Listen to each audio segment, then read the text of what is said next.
All right, I've been vaccinated, but I'm told that I still have to wear a mask. So does the vaccine really work if they're telling me I still have to wear a mask? So they're getting a double reading here. And so that's why some people are really hesitant to get it. And you know, that's been established out there for quite some time. It's a really good point. And we got a little flipped guidance in the last week. Can you address that, Dr. Morris? And Yep, for thanks. Jeff and the rest of us that are hearing from people like that, help us with some words. Thanks, Commissioner Mergen, and you're right. It has been a challenge. You might call it the managing the message, right? It's how we tell the story. And I am critical of the CDC as far as how we've told the story as medical healthcare leaders. There has been a challenge of having a national strategy that when we then need to implement locally. And one of the reluctance has been, well, if the vaccine was perfect, then I wouldn't need to wear a mask. And I think that's been part of that expectation thing. Nothing is perfect. And that means that especially as we were getting more and more experience with the vaccine, we needed to wear masks to find out where it worked and where it didn't. So now we have the additional research, scientific studies, tracking studies, epidemiological studies, population studies that really show the vaccine works. So part of the recent message has been that if you are fully vaccinated, the guidelines say you can be safe and you could be secure in gathering together in more medium and larger size groups, including indoor settings, with other fully vaccinated people. And so that's kind of where there is a little bit of nuance in there. As Melissa said, we want people to be doing things. This is good mental and physical health, and we want to be doing it that respects each of us as individuals. Each of us as individuals make up that common good, that common community, that common population, that all of us basically. And this is where, if we could, you know, Commissioner, I'd say we can encourage people. The vaccines work. We also know that masks work. So it's not a one or the other. It's a both. And that's kind of where, if we can do that, is in certain situations we need both. In most situations, we need the vaccine. These certain situations are going to include healthcare, long-term care, people with extra vulnerable conditions, still in schools, so I think that's just because nobody wanted to change the rules between now and the end of the year. But I would expect that to kind of change in the future. Melissa, what's your thoughts? Again, you know, public health, community health, population-based perspective. Yeah, what I would say is this is a math problem. So Commissioner Mergen, you might enjoy this response. This is a math problem. People have to understand that if it's 95% effective, there's still 5% of people who can get sick from it. But what I understand from healthcare is that people who are vaccinated fully are not sick and dying in the ICU anymore. And it's folks who are not vaccinated who are getting quite ill. So, you know, 1 in a million or 1 in 6 million is a low risk. But life is all about a risk assessment every day. I mean, we are doing a risk assessment every day. We get in our car. That's a risk assessment. High risk when you get in a car and you speed down the road. 1 in 5 or 6 million is, in my mind, low risk. So, but I would agree also that masks help and vaccines help even more, if I would summarize. Is that correct, Dr. Morris? That's a good way to describe it. This is a twofer, and it's an and, not an or. And I would like to see it. So how do we explain that? That it's not or. This is a both, and they're both effective. They're effective in different ways. And I don't know if there's good comparisons of, you know, unfortunately, we could bring up cancers. You know, when you go to cancer, sometimes you have surgery and chemo. They're both effective. They do it differently. Chemo, you could say, is a little bit more of the population-based thing, where here's your medicine. It's going to affect all of you. That's a little bit more of everybody wear a mask. The surgery is a little bit more targeted.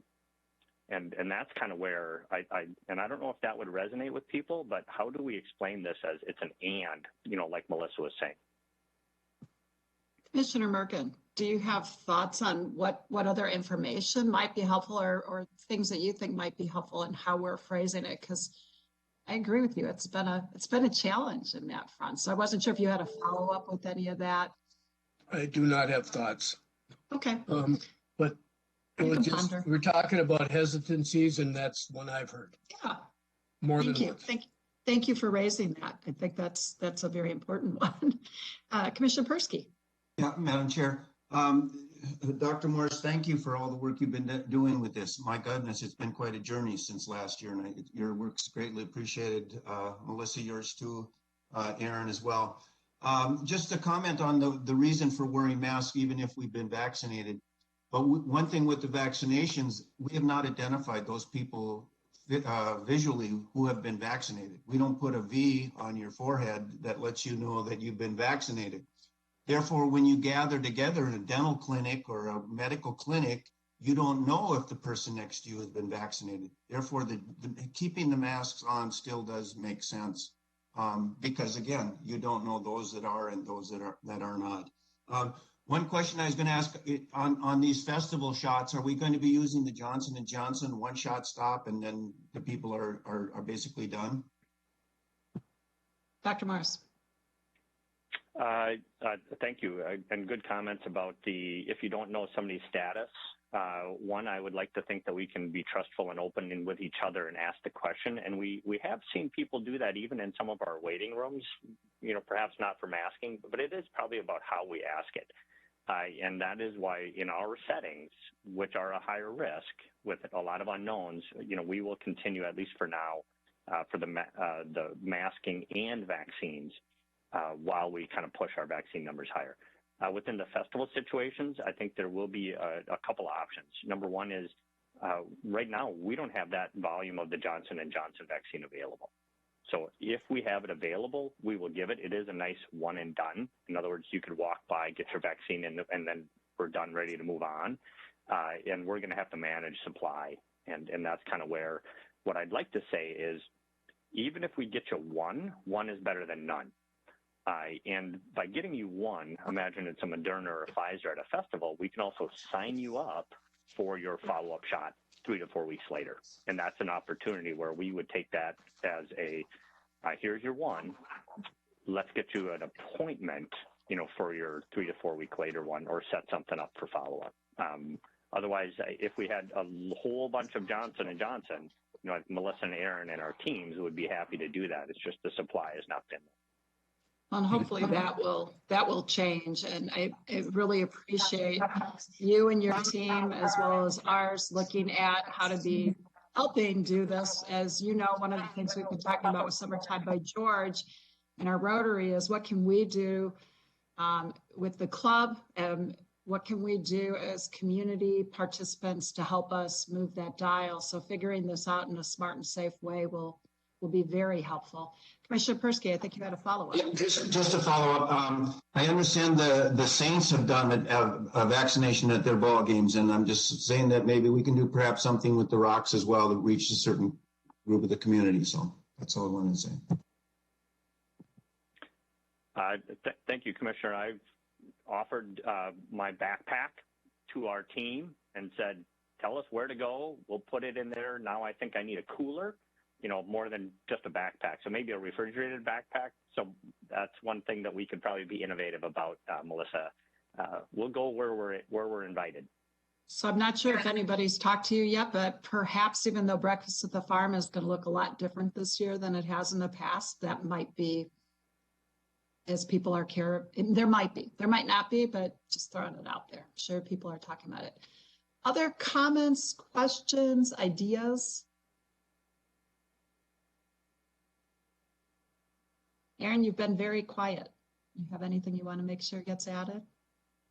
I'm good. Thank you, though, for asking.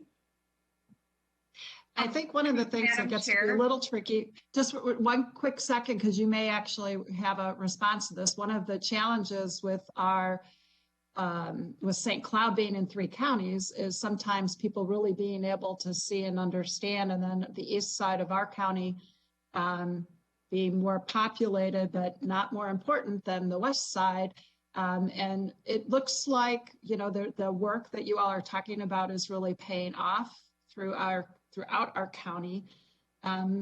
Is there things, given when we see county level data for the other very important partnering and neighboring counties being in a different place, is there anything that we can or should be talking about with any of that? Or we'll just keep working on it. Obviously, we all travel through it. Commissioner, yep, thanks. I'll add one, and that's Aaron and Melissa and others have been able to show us basically zip code level data too. You know, as you think about the other aspects of the county beyond, you know, St. Cloud, is we are able to identify a couple specific communities, whether that's by school district. You know, we've been in the schools. We've tried to work with, you know, different language barriers or, again, locations to try and do that. And, you know, as you mentioned, having multiple counties included kind of in our region, we've had routine collaborative meetings that have included, you know, from my perspective, probably up to 20 different counties, and thinking of that, and then also trying to connect with the different county agencies about how they're managing with a local flavor. And I know as I even look at the zip code data for the St. Cloud region, Benton County, Sherburne County, St. Cloud region, the zip code is probably a little closer to the Stearns St. Cloud area. And sometimes it is a little bit more in the, you know, in that area would be more the eastern and the southern kind of areas. But we're working with those local leaders. And this is a case where, you know, you talked about the farm breakfast, you know, try to view it even in that herd mentality. We are all one herd. You know, you could say we have different pens that we're in, but at one point we are all in the same pasture. This is a global pandemic, and that's also one of the concerns that I think we're all aware of. And, you know, with Rotary viewing themselves, shameless plug, you know, for what Rotary has done with polio globally, eventually we have to get to that point, because the global nature of this, meaning is it's going to spin and circle and wave through back again. So that's kind of where our vaccine and our behaviors can help put up a barrier, you know, whether you want to view that as a windbreak or, you know, a breakwater. That's what will help us to prevent a big wave from coming back again as this kind of goes through the world. Thank you. Thank you. That was a helpful image and metaphor. Melissa, did you have something? I was just going to add, that's correct. We've been doing a lot of work in the St. Cloud area, and we haven't been declining. We're not asking whether you're from Benton or Sherburne. If you show up, we're going to vaccinate you. So that's what we've been doing all along. And then I just have one final comment too. I just wanted to let the board know that as we move out of an emergency situation into recovery, our public health division and human services really has taken on the bulk of now this entire response from the public health standpoint. So the work that we had across the entire county was absolutely amazing during the last months, and now we're able to handle it in the public health division and within human services. So Erin gets to work on tornadoes and I don't know, other disasters that makes her happy. And we'll work on this in human services. So and maybe recover a little. Yeah, that's right. Let's do recovery. Anybody else? Thank you for your moving analogy, Dr. Morse. Yeah, that was good.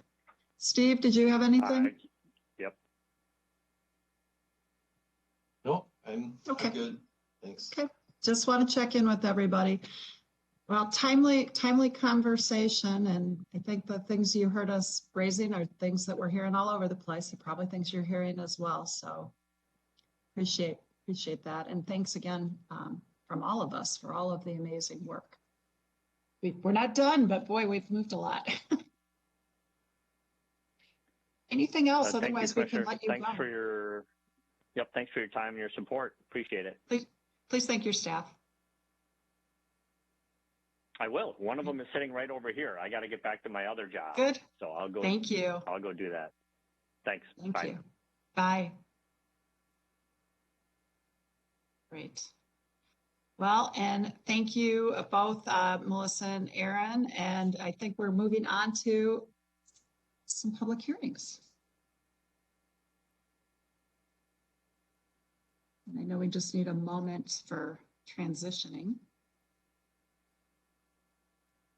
And there's Ben. So our first public hearing is to consider enacting ordinance number 625 to amend County Park Dedication Ordinance number 334. Ben, you want to walk this through this, and then we can open up the public hearing on this. Thank you and good morning, Madam Chair and Commissioners.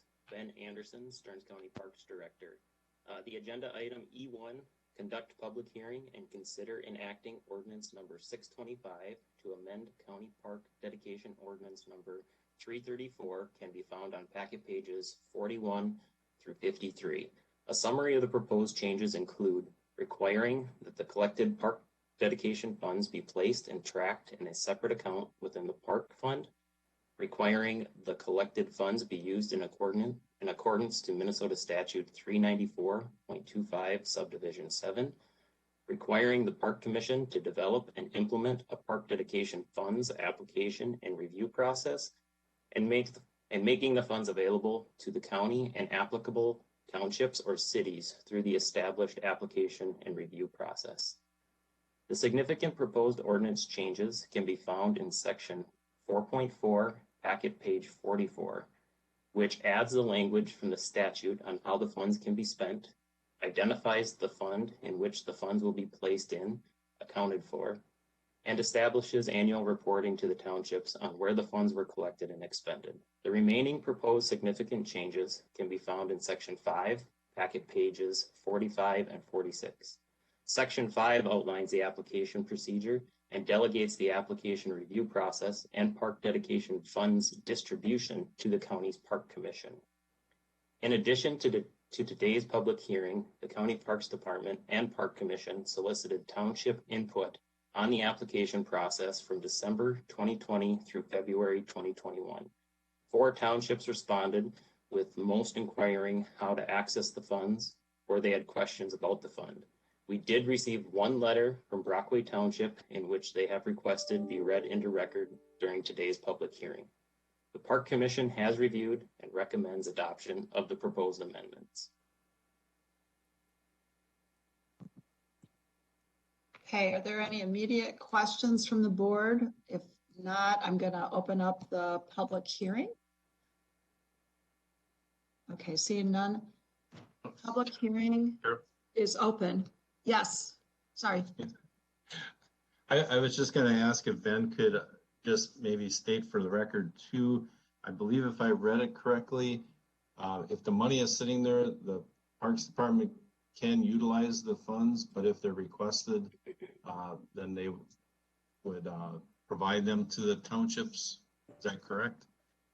Ben. So thank you, Commissioner Notch. So the funds have to be requested the exact same way, whether the county wants to utilize the funds or a township wants to utilize the funds. So it's the same application. The application for the county is actually just a bit different in that it requires us to coordinate or ask a township how they feel about using those funds if it's a county project.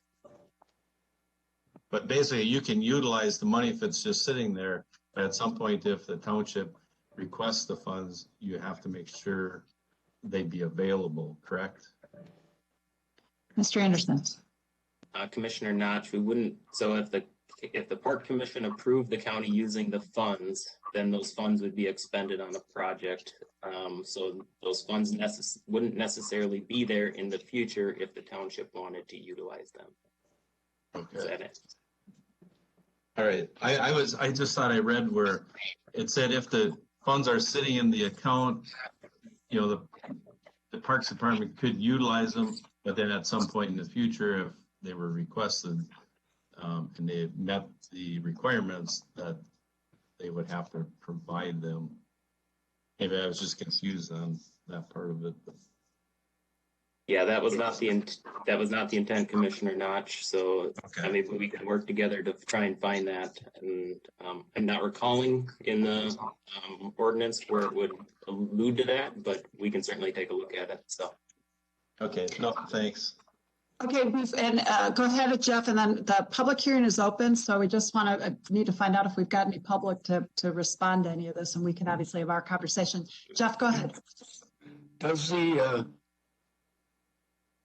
the township made aware that the county plans to use these, or does the township have to give permission that the county is allowed to use these? Because from what I've been hearing, sometimes their townships weren't even aware that the funds were there. Mr. Anderson. Yeah, Commissioner Mergen, yes, that is the case, and that we found that the townships were not aware that the funds were there in the past. And that is why we are looking at implementing this procedure, because initially when the park dedication ordinance was passed, there was no procedure on how these funds were going to be dispersed or expended or how they could be requested. So that's what we're addressing here. The way that the application is set up is that the county would have to go to the township to ask for their input on the use of those funds if the county were going to request using them. And then the park commission would take the township's response into consideration on when they delegate or decide whether they were going to fund the county's request or not. Commissioner Mergen. But does the county have to get permission from the township to use their funds? The way it's set up now, the county would not need permission. Okay, I think what we're going to do, if you're okay with it, is I want to find out if we have anybody from the public who wants to weigh in or has communicated in any way. And then after we're done with that, let's move back into this really good and important conversation. If that's okay with you. Ben, do we have anybody who has either communicated with us electronically or is planning to speak today? Commissioner Clark, we have nobody on the line that is wishing to speak today. I do have this letter I would like to read into record from Brockway Township. So please do. Okay. To Ben Anderson, this letter is in response to your letter dated 12/8/2020 asking for township input to your proposed process for managing parkland dedication funds. We appreciate the opportunity to have an input. Brockway Township believes a better and more efficient way to execute parkland dedication funds would be to have townships do it independently with no oversight from the county. Minnesota Statute 394.25 Subdivision 7 M says townships are to get 75% of the funds collected and used in that township.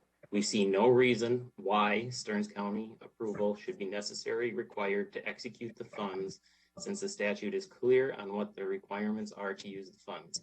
However, we believe it would be beneficial to have townships come to the Park Commission for coordination comments, not for approval, so projects are considered within the overall county park planning.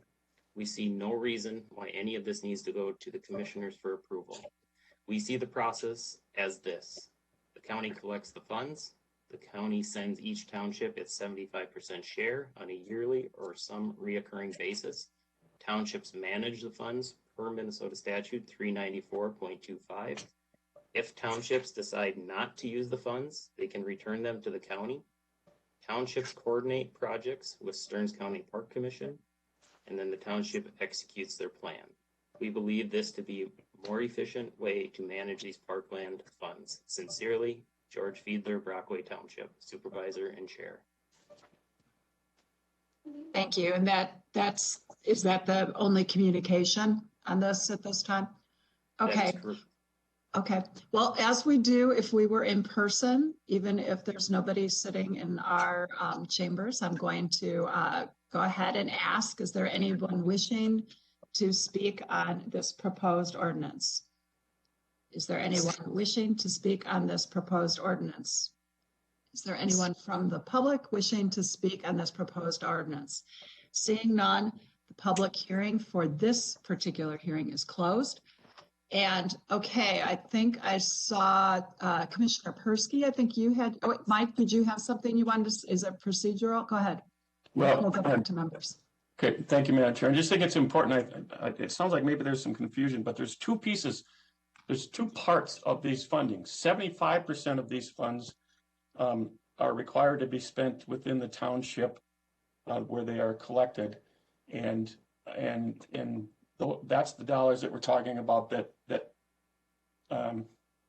the township then can allow the county to spend those funds in other locations, but that is the township's call. There's the other 25% that's collected it can be used by the county for parks and trails, not necessarily within the township that it is collected. That's the state law. Ben, am I wrong? Did I misspeak there? Do we still have to spend a little bit yeah, okay. So there's two pieces of these dollars. There's the 25% is in control by the county. This ordinance is really following state law as well. State law allows us to do this on behalf of the townships. And part of the requirement for how we spend these funds is it has to be within our parks plan, and and on certain things. And the responsibility for those expenditures does not fall on the township. The responsibility is falling back on the county. So that's why we think that it's important that we still have somewhat of an application process. Although in this ordinance, I think we've tried to make it as easy as possible for the township to access the funds and use it as broadly as the law will allow. So I think there was a little bit of mix up there about what this ordinance does, and it's following state law. Okay, thank you. And I think we've got several questions out there. Commissioner Persky, did Dr. Williams address what you were going to say, or because I know Commissioner Notch has got something too? Yeah, Dr. Williams, you clarified what I was going to say about the two pots of money, the 25% and the 75%. Also, there's an option by which the townships themselves can take a 100% control of the funds if they choose to do so, and not let the county be the collector of those funds. But then, of course, they would have to be collecting them at the time of the procedure of when the piece of property comes into the township for development. Yeah, Thank you. That's true. I mean, the townships, to have complete control, would need to do their own ordinance, and they could do that if they wanted to. Okay, thank you. That's helpful. Commissioner Notch. You are muted.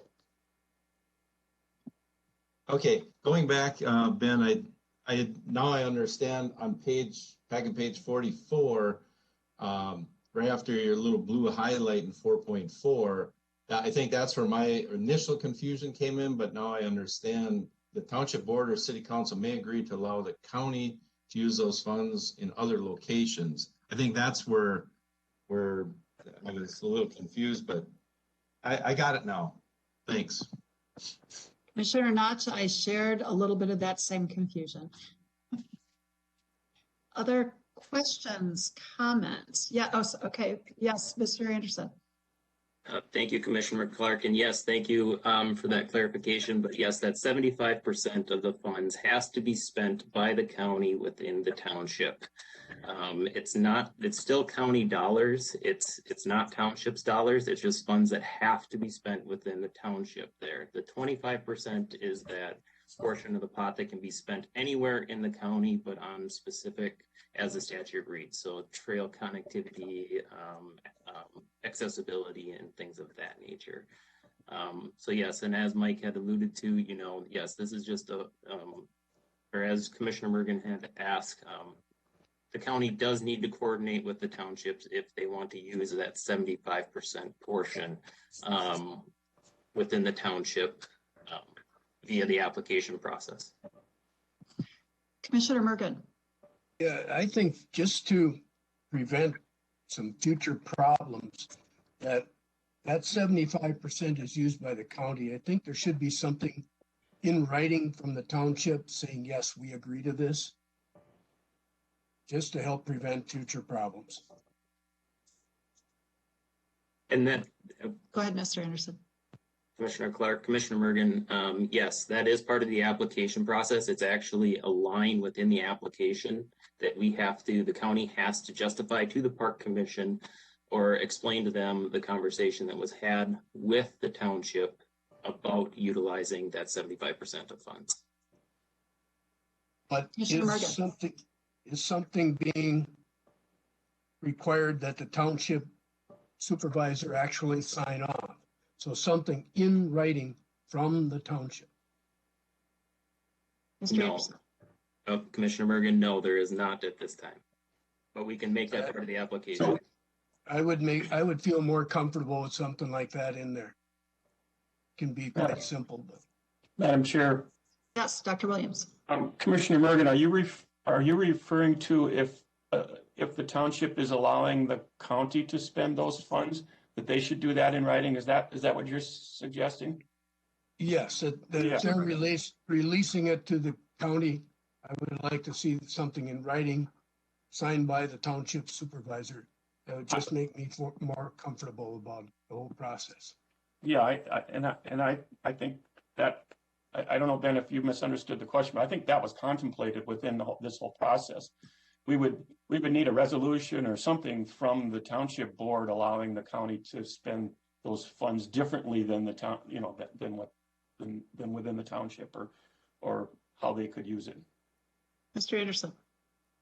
Yeah, Commissioner Clark, Commissioner Mergen, the way the statute reads, and I understand the question, Commissioner Mergen, but we would only need a resolution from the township if we wanted to spend the 75% of the funds outside of that township. If the county were going to spend the funds within the township, then we wouldn't statutorily need a resolution.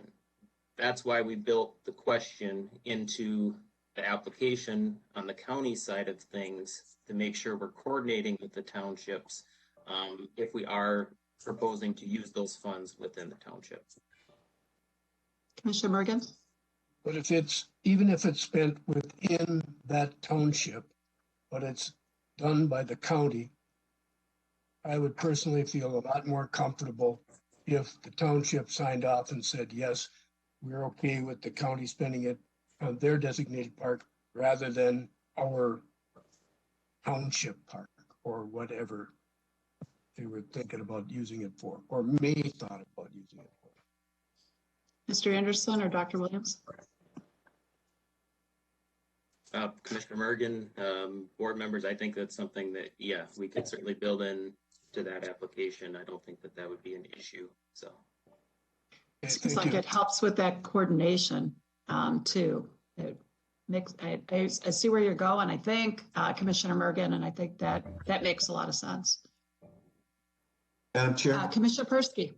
Yeah, Ben, within the statute, doesn't it say that if the township chooses not to use their funds, they can cede them to the county? Mr. Anderson. Commissioner Persky, no, it does not. Those funds just sit there until they're utilized. They really, I mean, for example, if there's a township that has no need for those funds, can they not cede those funds to the county? Mr. Anderson. Commissioner Persky, thank you for the clarification. Yes, they can, but it has to be done via memorandum of understanding or something along those lines. And we have sought that in the past, at least initially when this ordinance was first passed. So, Commissioner Persky. So then if along the lines of Mr.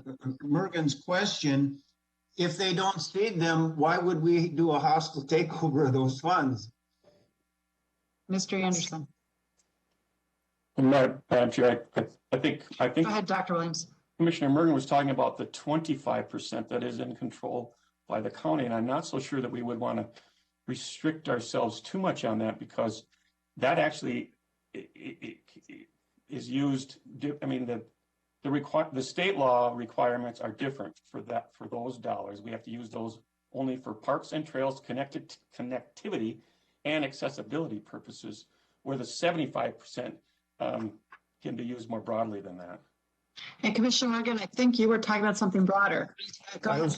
I I was talking about the 75% is where I would like to see the signatures. Okay.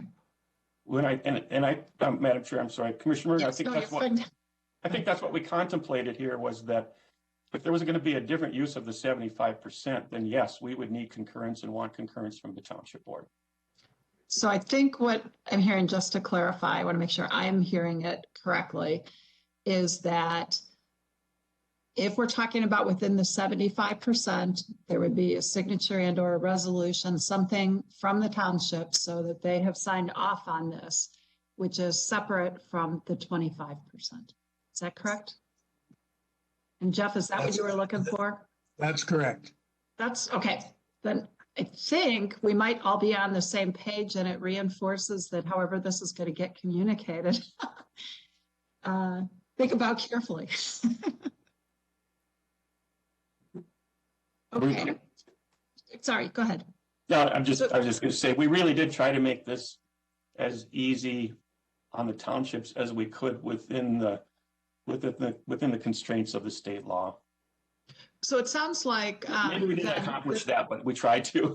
Right. So it sounds like the language accomplishes what I think everybody is talking about, and then communicating it is what it's going to come down to make sure everybody understands that. And maybe it's a list like Brockway sent in, something just to help people know. Okay. Commissioner Clark? Yes, Mr. Anderson. Just quickly, the townships did have the opportunity to view the application, and we received no comments on the application itself. I think Commissioner Murgan's suggestion of that checkbox resolution signature type thing is a good one. So I think that's easy enough to fit within our application that we already have and be able to provide that documentation. And then also, I just wanted to say that if a township is not happy with the Park Commission's decision, there is also an appeal process that was built in that would come back to the county board for consideration if the township were not happy with how the Park Commission's decision. Okay. So the adding a box is not something that it sounds like, yep, we'll do that, and not something that we need to change in this language. Is that accurate? Okay. Commissioner Murgan, do you feel comfortable with that? I do. Okay. Thank you. So, yeah, thank you. So I think we're ready for a motion then.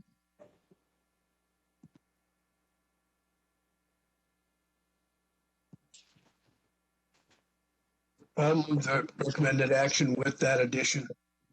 Great, That the thank township you. supervisor must sign off on that 75% if that is used by the county. Is there a second?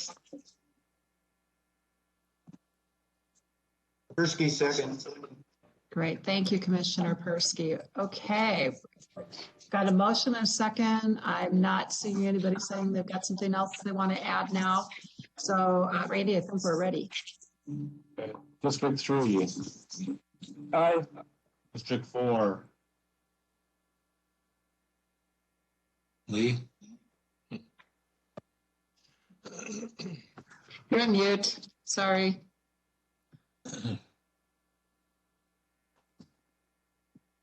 Lee? Try this. Aye. Oh, thank you. District 5. Aye. Steve? You muted too fast. Aye. Aye, thank you. District 1, Aye. District 2. Aye. Motion passes unanimously. Great. Thank both you, Ben and Mike, for helping guide us through this. And I personally appreciate what you brought up, Jeff. That was great. Okay. I think there's, you get to go back to your day, Ben. And we're going to move to our next public hearing, which is conducting the public hearing to consider conditional use permit applications submitted by IPS Solar on behalf of Brian and Carolyn Catch Painesville. And let's see, we've got Shelley, Angie, and I think Jennifer as well, but I'm not entirely sure about that. And would you like to, Angie, do you want to walk us through this?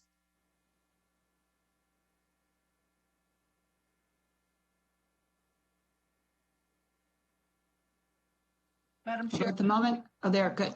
Couldn't hear. Yep. Okay. Angie should also be on the meeting, so hopefully. Yes, I thought I saw her. So Shelley, if there's anything you want to start by saying, but I think we just, there's Angie. I don't. So she should be ready, Madam Chair, and I'll have her go the cached public hearing with you. Thank you. Appreciate that. Good morning, Madam Chair, Commissioners. Angie Berg, Environmental Services. First public hearing today is to consider a conditional use permit submitted by IPS Solar on behalf of Brian and Carolyn Cash. The Planning Commission held a public hearing on this conditional use permit on April 15th, recommending denial on a 4-3 vote. At your meeting, the board decided to hold a public hearing for today.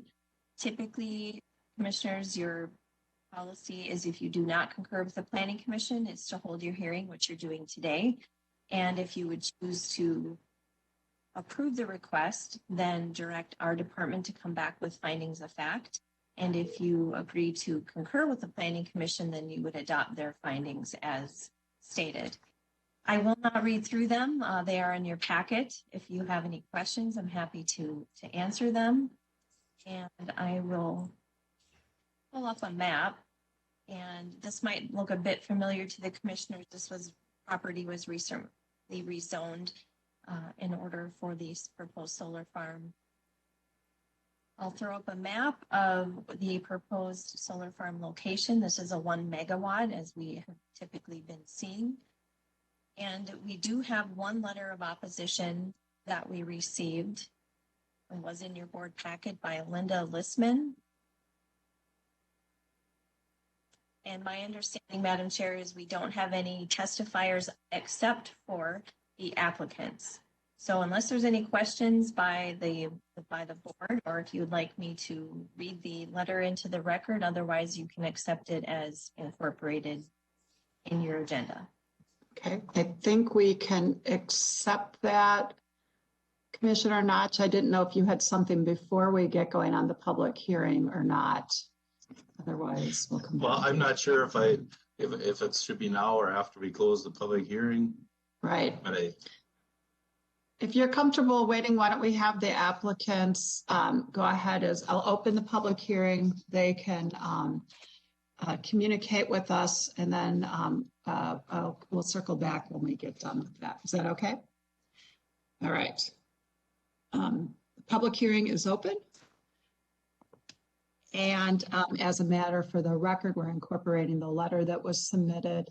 And Angie, you said the applicants are here.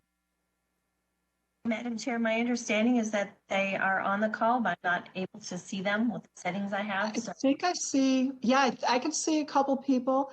Mr. Carlson, and then it looks like Brian, I could see your name. Why don't we go ahead and start with you, Mr. Carlson. Go ahead, Evan.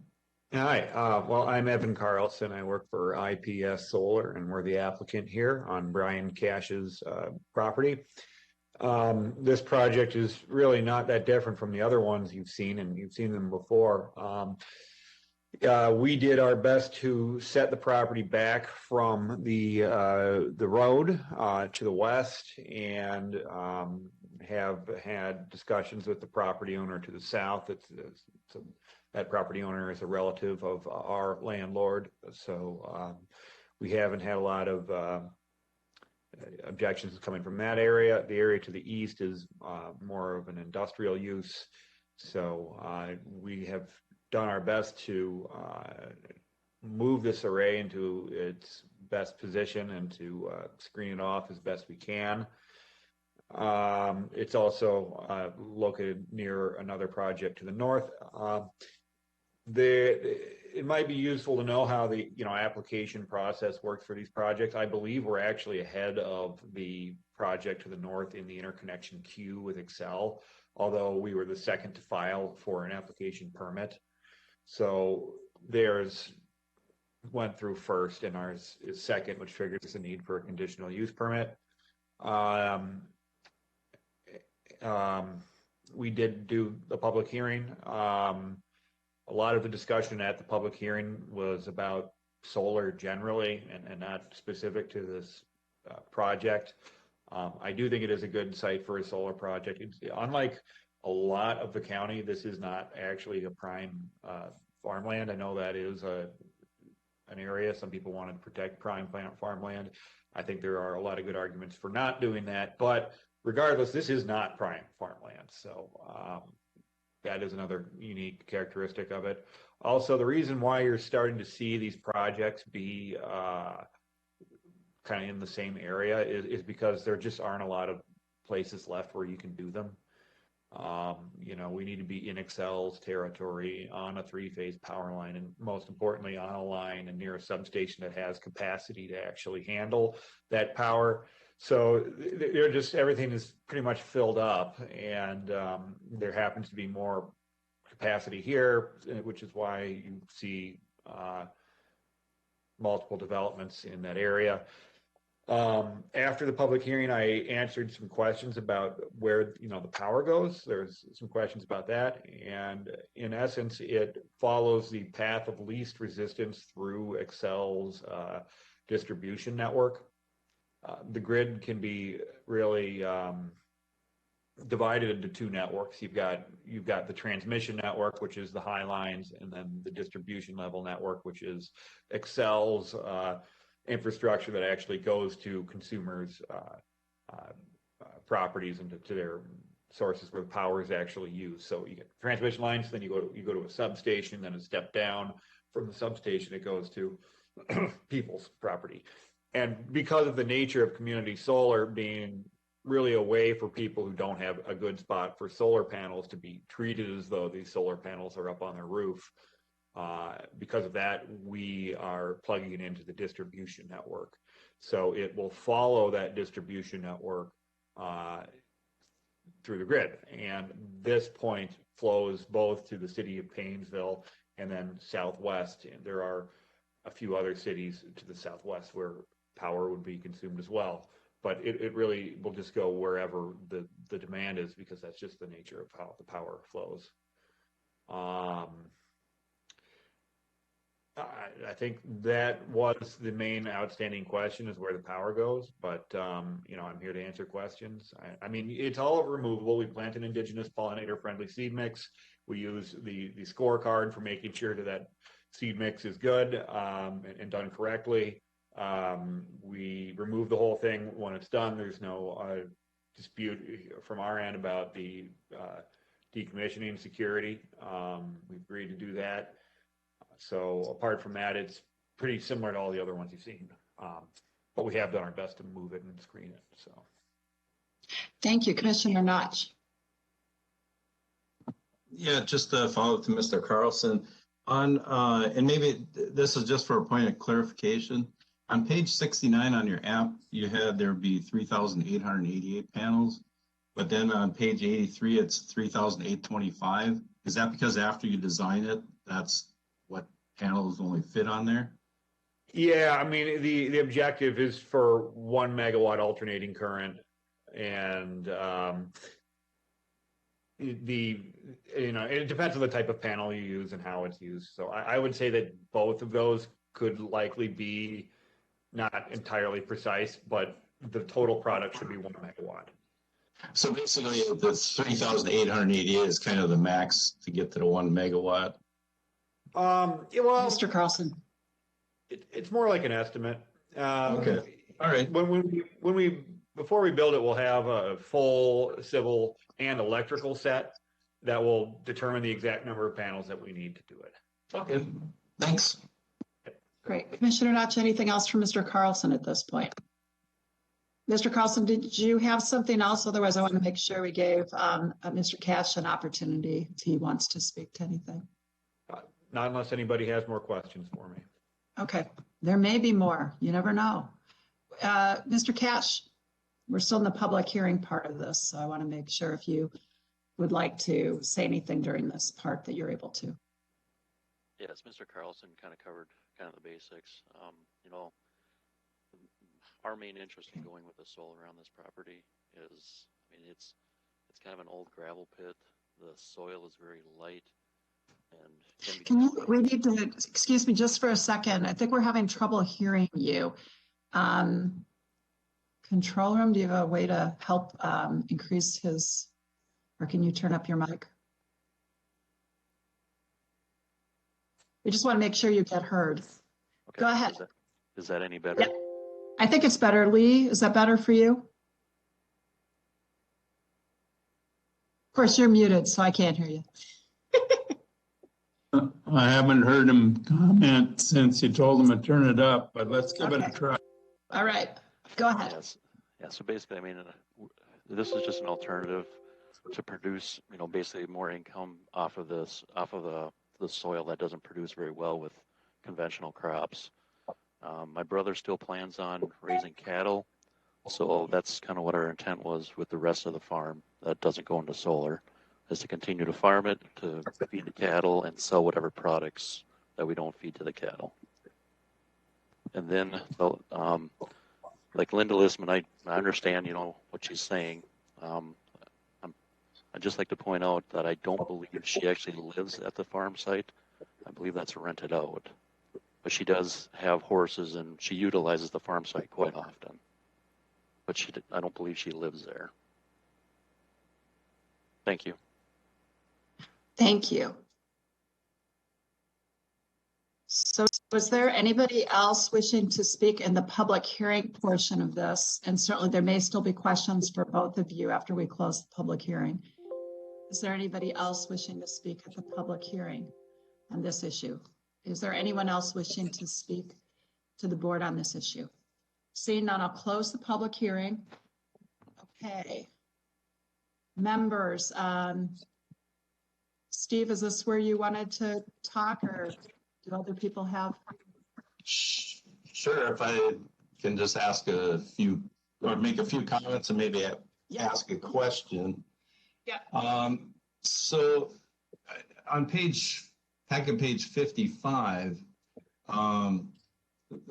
there were some comments made about the proposal does not conform to the Stearns County Comprehensive Plan, specifically under the ag use policy. I don't know if you can pull that packet page up.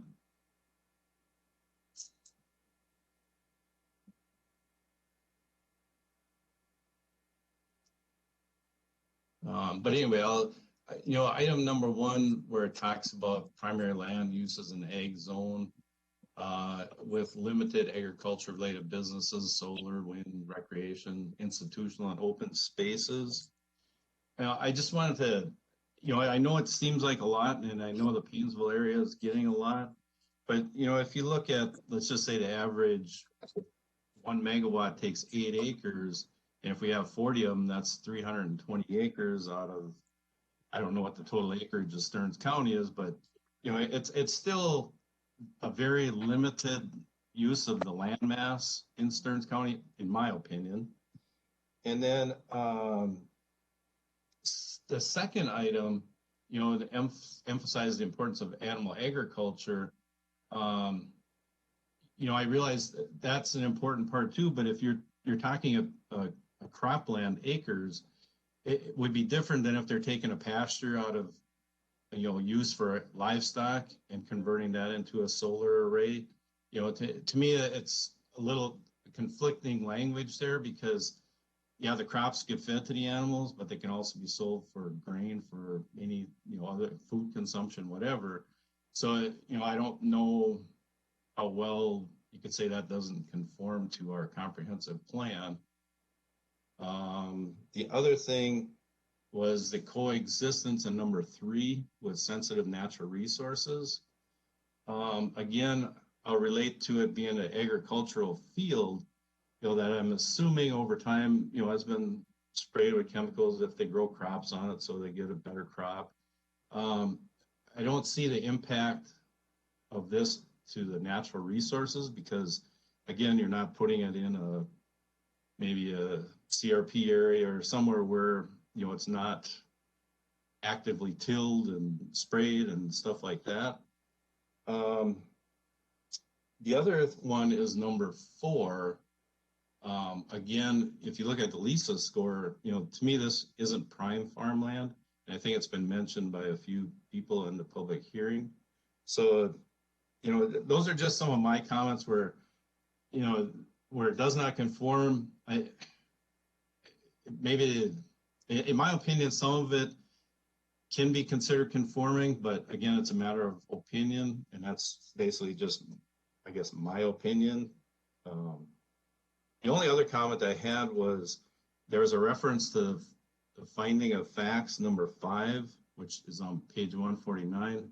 And the only question I'd have, and I believe it's actually on page 56 too, the very first, where they talk about the DNR weighing in on these rare plants.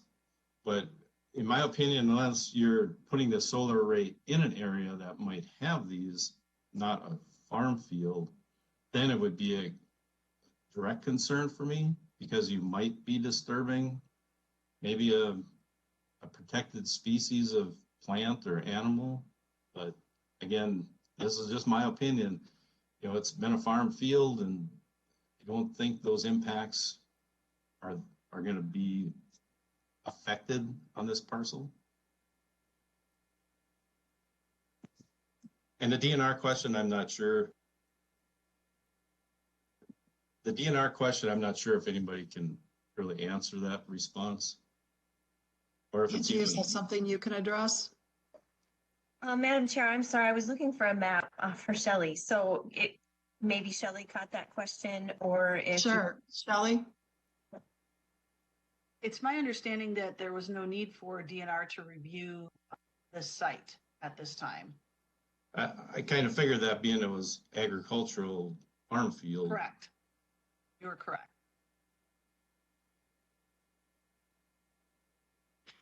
So Angie, you're trying to pull up a map.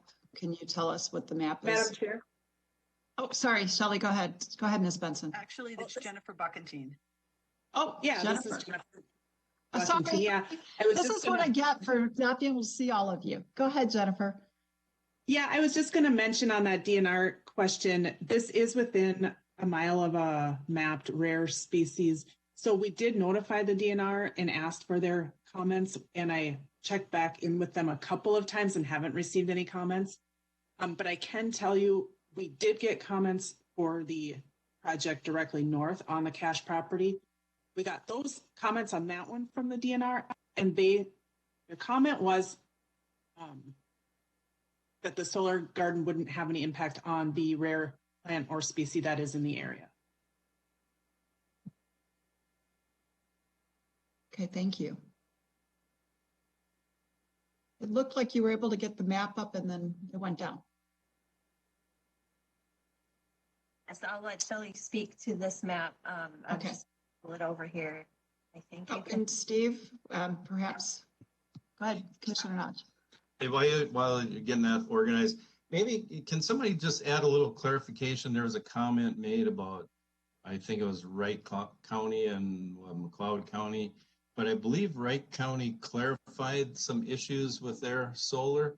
And I wonder if staff can kind of address that clarification, that it's not necessarily, I don't think, a moratorium or a ban, but just clarification of some of their language. Yes, Madam Go ahead, Chair. Ms. Berg. Angie Berg. So yes, I've been communicating with the Wright County zoning administrator a little bit on this, as basically as requested by the Planning Commission chair. And so, and I believe I sent the commissioners and the Planning Commission an update article on that. Wright County was just, Stearns County was a little bit ahead of where Wright County was. I guess that's probably the best way to say it. We've been seeing more solar, so we crossed a lot of those bridges before they did in terms of financial guarantee. Their ordinance had a number, a financial guarantee number in their ordinance, where ours doesn't. And so, yes, my understanding is they did have a moratorium. I don't know the status of it, but I do believe that they have adopted a new ordinance. Okay, thank you. Was there a follow-up on that, Commissioner Notch? No, I'll let somebody else have the Okay. reins a little bit. Yep, nope, since you had asked the question, Shelley, do you want to tell us about this map and then others? Correct. Madam Chair, The map that's in front of you is the electric utility service area. So what you're seeing in that kind of shaded blue area is the area of XL territory. So only within those blue shaded areas can these solar projects be placed. So, and then you'll see the kind of bright green within those. Those are the areas that have currently been approved for solar projects. And as Evan Carlson explained, it's a pretty limited area. And then thank you for the increase in size there. And you'll see there's a few areas that are showing bright green, but it's a very minor portion of the 17% of XL territory within Stearns County. So a fraction of the fraction. So I think there's concern about taking too much prime farmland. We've always looked at the prime farmland, but as Commissioner Notch stated, it's also a dual goal within the statements of prime farmland or agricultural land that agricultural operations, including wind and solar, would be allowed as green energy within agricultural districts. So I think this is to show that general representation of XL territory and how much solar we currently have within that 17% of the county land area. Okay, thank you. Commissioner Notch. And I think it would be an interesting overlay graph of prime farmland to the green solar arrays. And I would bet there's very few of those out there that are actually in the prime classification. It would be an interesting overlay map, but I'm not saying we should put the effort in, but. Yeah, it would be interesting. So under our comprehensive plan, there are dual goals. They're compatible and not in conflict. Other questions, comments, concerns, motions? Yeah, Commissioner Mergen. Chair. I think we got Commissioner Mergen first and then you, Commissioner Persky. I'll defer to Commissioner Persky. Okay, Commissioner Persky. I sat through the planning commission meeting and it was defeated 4-3. And it was outlined in our packet, I believe, some of the questionings and the dialogue, if you went through from page 140 to page 150. But as we see this one, it comes back to a question of putting community solar again on agricultural pieces and putting them in at 1 meg pieces at a time. And I think we're missing the point of good planning. If we really wanted to have solar gardens, we would go ahead and we would plan for solar gardens, and maybe we would have this entire piece be a solar garden. But we're coming at it through the eyes of we got to do it as a community solar garden, so we're limited to 1 meg. And we're also limited to 1 meg on a parcel, but if another company comes in, they can put a 1 meg on it. I just think it makes for very poor planning. And we'd like to see the legislature make a correction with the property tax as well, so that this piece of property would actually be looked as generating electricity, and it's not just plain old ag land anymore. I just think we have a poor planning process in place right now.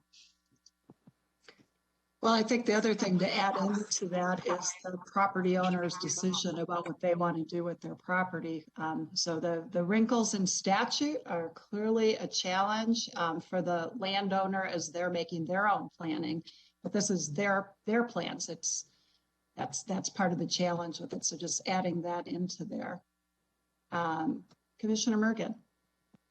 Yeah, I just have several questions about how this is written up.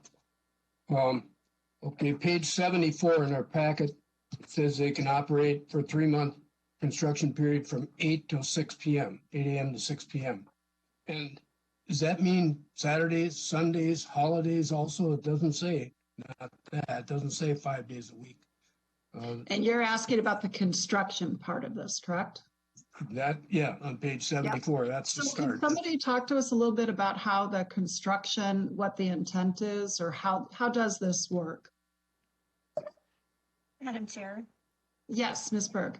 Angie Berg. So that did come up at the planning commission meeting as well, and I'll let Evan respond to that. I believe it is, the idea is to get in and get it done instead of prolong the construction. But the county board would have it within your realm to limit the construction days and hours if you so chose. And can you just speak to, before we have Mr. Carlson go, clearly there are some things like gravel pits where we very clearly have said that. Do we have other examples of construction where we specifically have put into place, yes or no? I mean, I don't have a problem with putting it into place, but I'm just wondering, do we have other situations where we do that besides something like a gravel pit or the live concerts or things like that? Madam Chair, I do not believe so. As you indicated, gravel pits, asphalt plants, some businesses, for egg-oriented businesses, for excessive customers, et cetera. I do not believe we ever had for a general construction project. Okay. Mr. Carlson, do you want to respond to that? I mean, I think that the question is really pretty reasonable, and I can think of a number of things like bringing in cleaning crops where people are certainly needing to conduct their business at other times. Yeah, I think that the hours were on our application. We don't have any intent of working on the weekend. We limited the hours just because those are the hours we tend to work in. Construction takes about 3 months. In that time, there's deliveries, there's post pounding, and there's electricians there installing the system. The post pounding is the most annoying part, but that's only maybe a month of those 3 months at most. And after it's done. Can I ask you a quick question then? So would you be amenable to having it state that it would be Monday through Friday? No, yeah, no problem. Intending, because I think that is part of one of the questions that was raised. It would be useful if it were clear that that is for construction. If there's a maintenance issue, we'd like to be able to get out there anytime just to fix. Kind of like other utilities. Yeah. Okay. I didn't mean to cut you off. I just wanted to make sure we were clarifying what you were talking about. Anything else to that particular question? Okay. Others? Commissioner Murgis. Yeah, on page 78, it says the city will be designated beneficiaries of the financial security. Okay, what cities? It's a typo. The county would be the beneficiary. Okay, then what about also on page 78? It says the decommissioning standards of Chisago County will be met, and yet those decommissioning standards are not included here. That also, that would not be relevant here. That's a typo. We reuse a lot of the material, and it was an oversight. Ms. Burns, what would we be doing to make sure that all of this was related to Stearns County, not somebody else? Yes, Madam Chair, by way of stating it on the record, and that was also commented on at the Planning Commission, if the board was inclined to consider granting this today, then I will note the conditions or proposed conditions, which would reflect Stearns County's decommissioning plans, not Chisago's. Okay. Commissioner Morgan, another one? On page 112, it says you got a maximum of 60-mile hauling for recycling. Where would that be? Name the recycling place where this would be hauled to. Mr. Carlson. It probably doesn't exist yet. There are only a handful of places that have invested in the equipment for recycling solar panels, and most of them are quite far away. However, we expect it to change. So how do you plan to start a place for recycling of these? We expect that they will exist, that all recycling facilities will be accepting solar panels in the future when you start to see projects be decommissioned. However, I don't see any reason why we wouldn't, if we had to haul it farther away, why we wouldn't do that. But it does say you're going to do it a maximum of 60 mile, but there isn't one. And you're not guaranteeing that there will be one. And Mr. Carlson, to Commissioner Morgan's point, I mean, the decommissioning would not be happening for 25 years or so. We don't know what would be there. So the question I think really is not knowing what there will be in 25 years, 30 years, whatever it is. Are you willing to be hauling it to a place that exists? I understand there's in Wisconsin. I don't know if there's one closer. Yes, absolutely. I mean, that could have been phrased better. I expect that I'll change it in our future applications to say to the nearest possible recycling facility. But yes, I would certainly agree to changing that language. Because let's face it, that is something, even though it's far out, it's something we all think is important to be having some idea about what would be happening. Commissioner Morgan. On page 112, it says the intent of the decommissioning work will be fully remove the solar facility. Well, and dispose of any comments. The words, the intent of the should not be in there. The decommission, that should be left out because that leaves too much leeway. It should just be that decommissioning work will be fully remove the solar facility. Because intent, okay, you can have good intentions. Right. Ms. Berg, can you tell us what we've been doing? And Mr. Carlson, can you also speak to that specifically? I would say that the word intent is really there. Better synonym would be purpose. You know, the reason for the decommissioning security is to remove the solar array. If there's problems with the language, I'm okay with changing it. The purpose is the security is there for removal. That's the point of the sentence. Right. So what you're saying is that you used intent like purpose or the reason.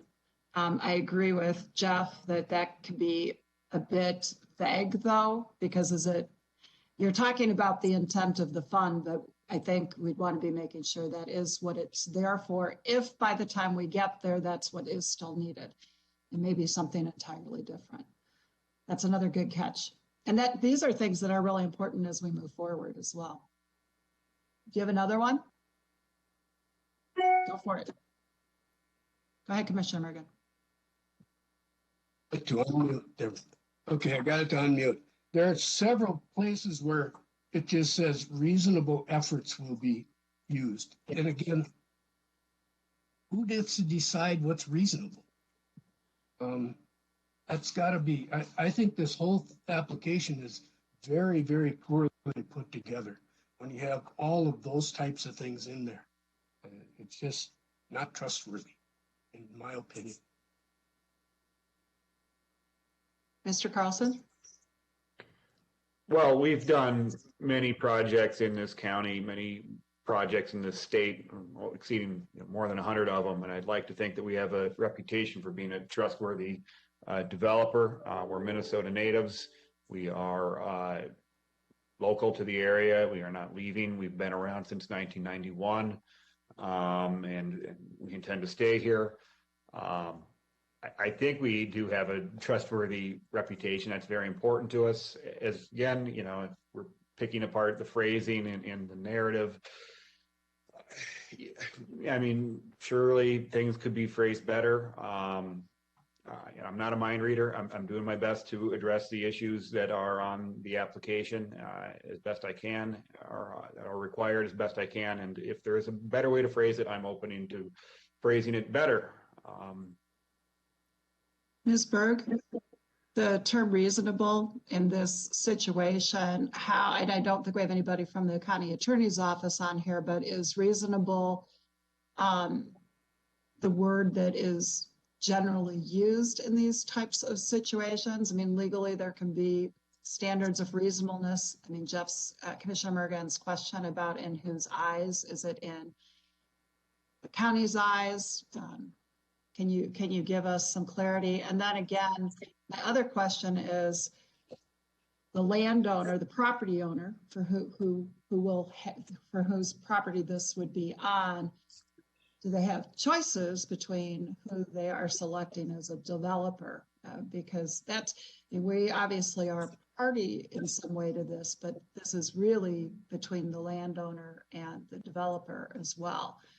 So I don't know if I'm saying I want to look out for the property owner as part of this, but I know that this is a responsibility you and staff take very seriously as these are getting put together.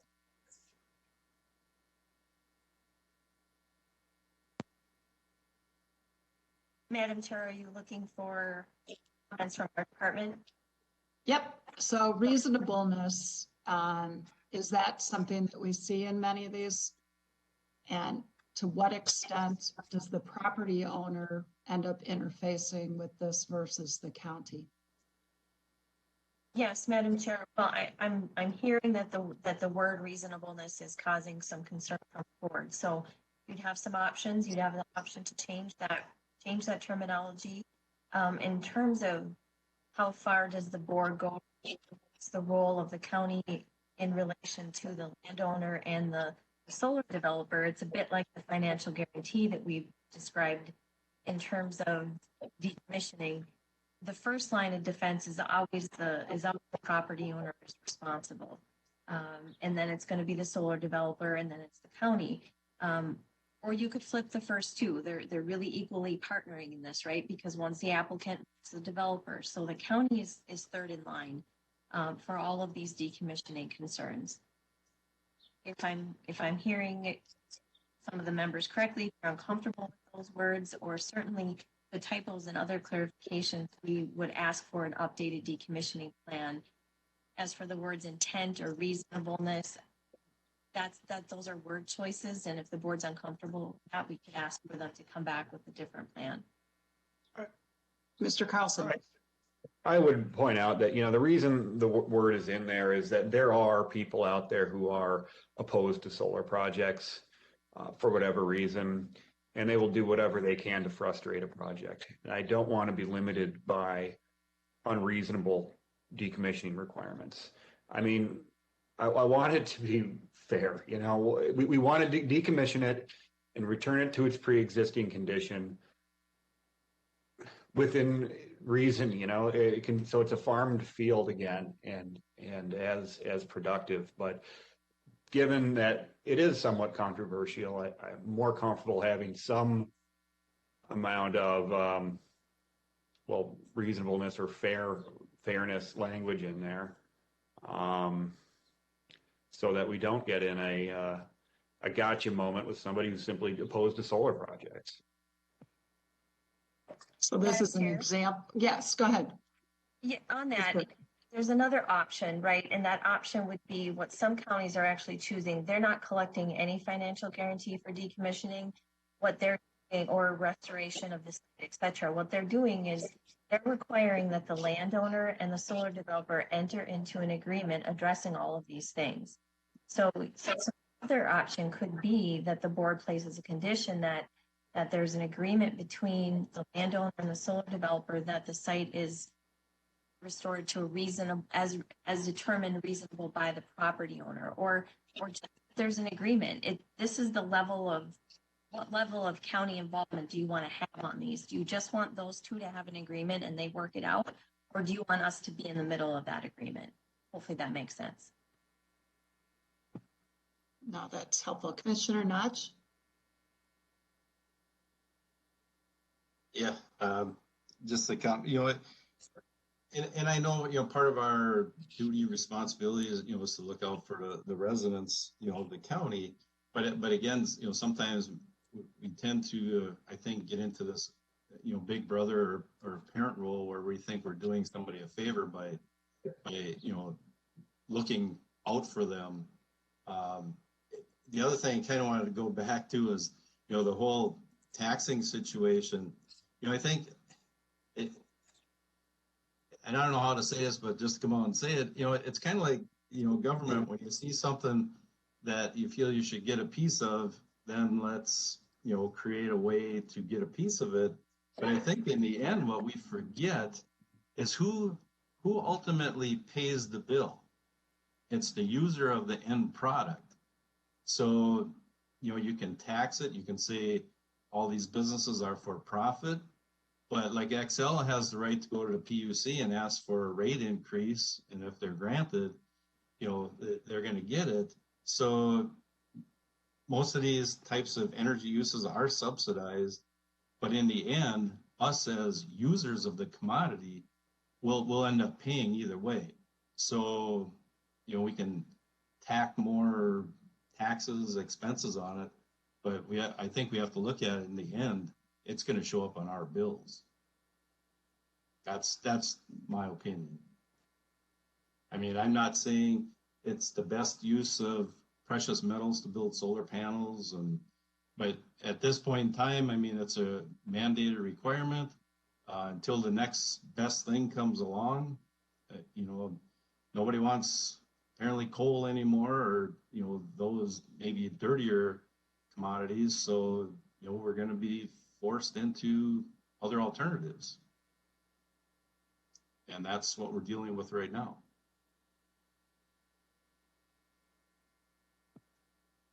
A question. No, that's a lot of food for thought. We have got a lot here to chew on, including the suggestion, the additional option that Angie just brought up. And I think certainly as a board, we are spending a lot of time on a number of these, and I don't want to understate the impact that even has on where we may be going. A question I guess I have is this: is there more work to be done given what you're hearing from the board right now? Or Angie, are these things that, should the board say yes to move forward with all of these conditions? I mean, what's your take on this? Madam Chair, I'll put up on the screen the proposed conditions that were suggested to the Planning Commission.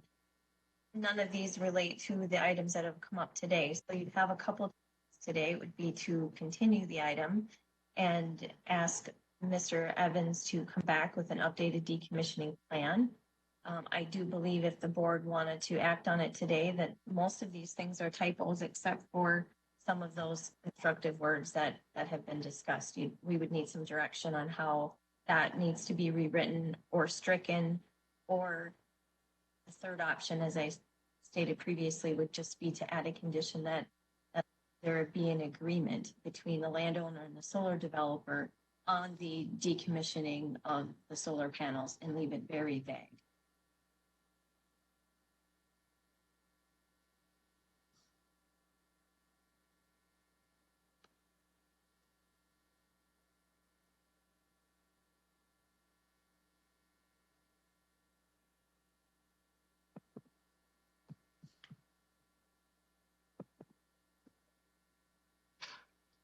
Commissioner Lensmeyer?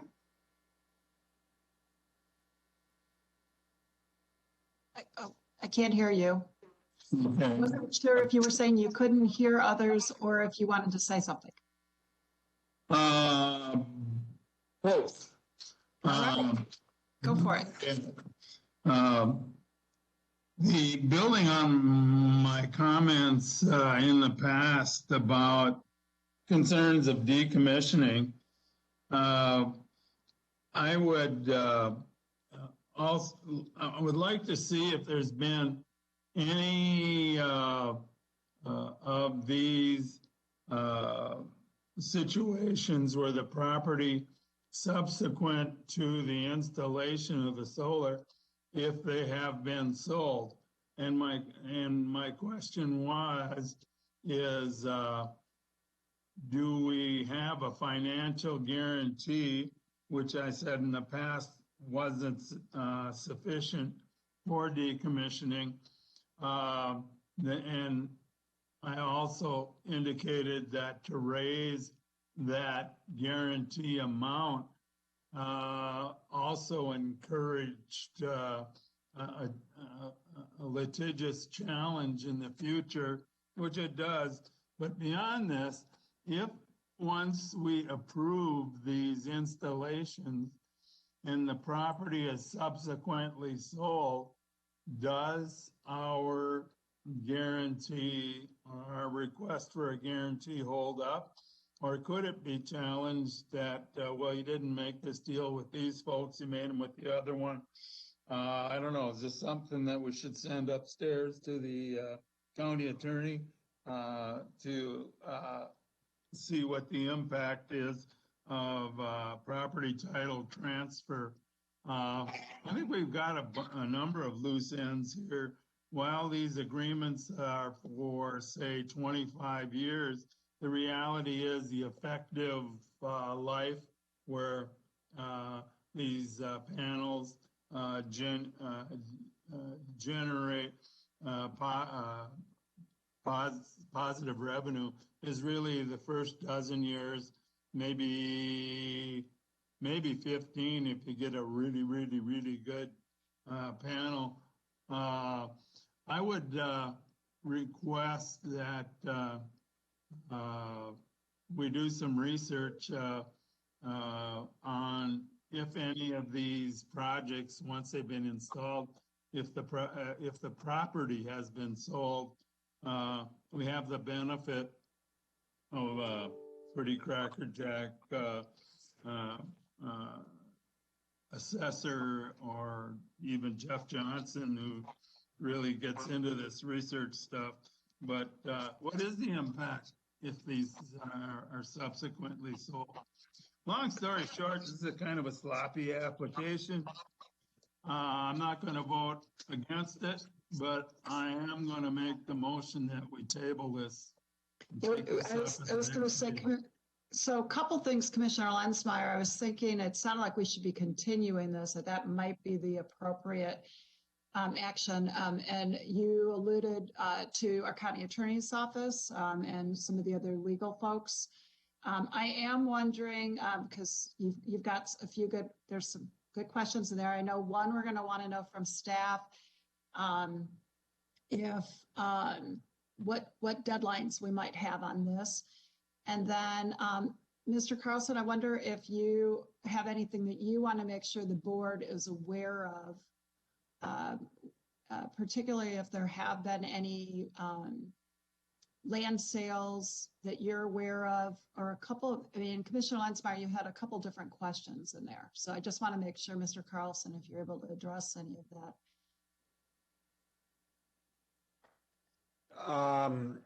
Well, there was a question about the effectiveness of the panels over time. Yes, I thought you might want to address that. I think Panels, that was particularly true, certainly at the beginning of where are we at technology-wise with panels and their effective. well, they come with a warranty that they'll produce 90% of the power after 25 years that they've produced year one. The manufacturers warrant that. And that's a more recent development than 30 years ago. Yeah, I mean, it's contemporary silicon cell solar panels. You know, years ago, they may not have been silicon cell panels. It's hard to, I can't really say what the old ones were.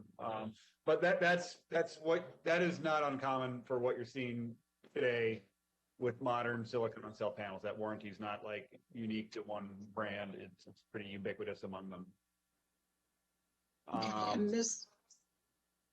Ms. Berg, I don't know if you already have some of the other information. I know Commissioner Lensmeyer, I think, might have something he wants to add in that, but it seems reasonable to try to get some information, not just specifically solely for this particular property. And it does sound like there is some more work that could be done to address some of the language issues that Commissioner Mergen brought up. We might want to have addressed and put back in front of us.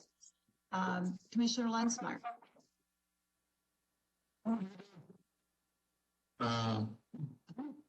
Why is this so hard? Yeah, it shouldn't be. I mean, but let's face it, we're in a transition. Go ahead. I think my concerns have been reasonably stated, but there are loose ends here. What happens if this is challenged? Is the warranty that was spoken of? Well, what are we going to do? Wait 25 years and see if it holds up? It just gets kind of squishy here. I'd feel a little more comfortable tabling this. So again, I think that we would be continuing it technically, and it sounded, at least it looked by your nodding your head, you would be okay with that. It seems like with some of taking solar out of it, there's a bit more work to be done with this language wise. And I think making the questions you've raised in general are things that certainly impact others. I will say, could be wrong about this, but my guess is the next technology, whether it's solar or something else, could come up during the next 25 years, or some of the technology may get updated. And I would hate to have us say you can't change, the property owner can't change the panels just because of that, although that reinforces some of the other questions. Commissioner Notch. Yeah, one comment I was going to make until Commissioner Lensmeyer brought up about the property values and stuff like that. You know, in discussing, I talked about this last night with my wife. You know, if you think about it, if this is, let's say, a 40-acre farm site and 10 acres, you know, let's say it's generating $1,000 an acre rent for 25 years, you know, if I'm going to buy this, I'm going to say, well, gee, part of my payment is going to be made, you know, for the next, whatever, if there's 10 years left off of the rent of this 10 acres. I mean, I see there's some benefits there, you know, to having something like this on a piece of property, you know, because the next person wanting to buy it actually knows there's a revenue stream there, just like, you know, if it's livestock or crop, you know, acres. So, you know, there's pluses and minuses, and, you know, I tend to agree, Lee is probably right. There's maybe a few, you know, loose ends to some of the language items that could be clarified better. You know, yeah, because we discussed this in April, maybe it would have been nice if IPS would have came back and said, here's our amended, you know, application with Chisago County out of there and the city out of there. But, you know, those things can always be worked out, and, you know, I don't see them as big issues as long as they've been already acknowledged, which they were in our board packet too. Madam Chair? Yes, but I just need to get, I don't think Angie got to address my question, and then I'll go back to you, Commissioner Persky. In terms of the time, I guess one is, what information do you have, if any, with regard to the question about what happens when a property is transferred? And then, because obviously if you do, that would be good to know. Otherwise, totally agree with Lee. It's reasonable to be finding that out. But then secondly, what's our timeline on this? What's our dates from which we need to be acting on? Yes, Commissioner. So Jennifer just confirmed that we have until July 10th, but working our way back to your meeting schedule, we would need to have that hearing on either June 1st or June 22nd. So that would be really up to Mr. Carlson. He thinks he can get things put together by the 2 weeks from today would be our deadline typically for the June 1st meeting. And then secondly, we can get into this a bit more if the item is continued, but if you remember about 1.5 years ago, we worked with the attorney's office to come up with a new financial guarantee escrow letter of credit document, and that does require it to be updated if the property is sold. And we have had solar sites sell, and we require a financial guarantee before the old one is released. So rest assured that we have that covered. But if we want us to visit with the attorney's office more about that, we sure can. Okay. I think, Mr. Carlson, did you have something directly to that? Because Commissioner Persky also has something. I'm just curious what I need to change here. I mean, we're talking about a couple of very small, phrasing things that have been addressed in this meeting and in the previous meeting. Can we not? I mean, is there anything else that I need to do between now and the next meeting, other than run a pen through them and write in the other word, or? Other than that, it's the same application that's been here many times before, more or less. So I think what I'm hearing is, I mean, it seems like we have a couple choices. We could put additional proposed conditions here. Our board meetings are not necessarily the best place to finesse language and to make sure that others, including our legal staff, feel comfortable with that. So I think that might be part of the reason. Your point about reasonableness is important both ways, right? I mean, you shouldn't be expected to do anything. But I think some questions were raised. So that would give you a little bit of time to be working with staff and staff to be checking back, especially because we've got other ones that are going to be coming forward most likely. So you're hearing a little bit of, I think, maybe due diligence. I personally think one approach that I could be comfortable if other members is modifying those conditions. The other thing is we can continue it so that you can go and make sure that there's that kind of work. It's not that we delight in having many of these conversations, but we also want to make sure we're not expecting to, Lee, I don't know that I don't want to quote you right all the way. I don't think I'm going to get it right, but paraphrasing, we want to do better. It's not going to be perfect, but we want to do better. And so I think that's part of what you're hearing. Yes, Dr. Williams, did you have something? And then I want to go back to Commissioner Persky.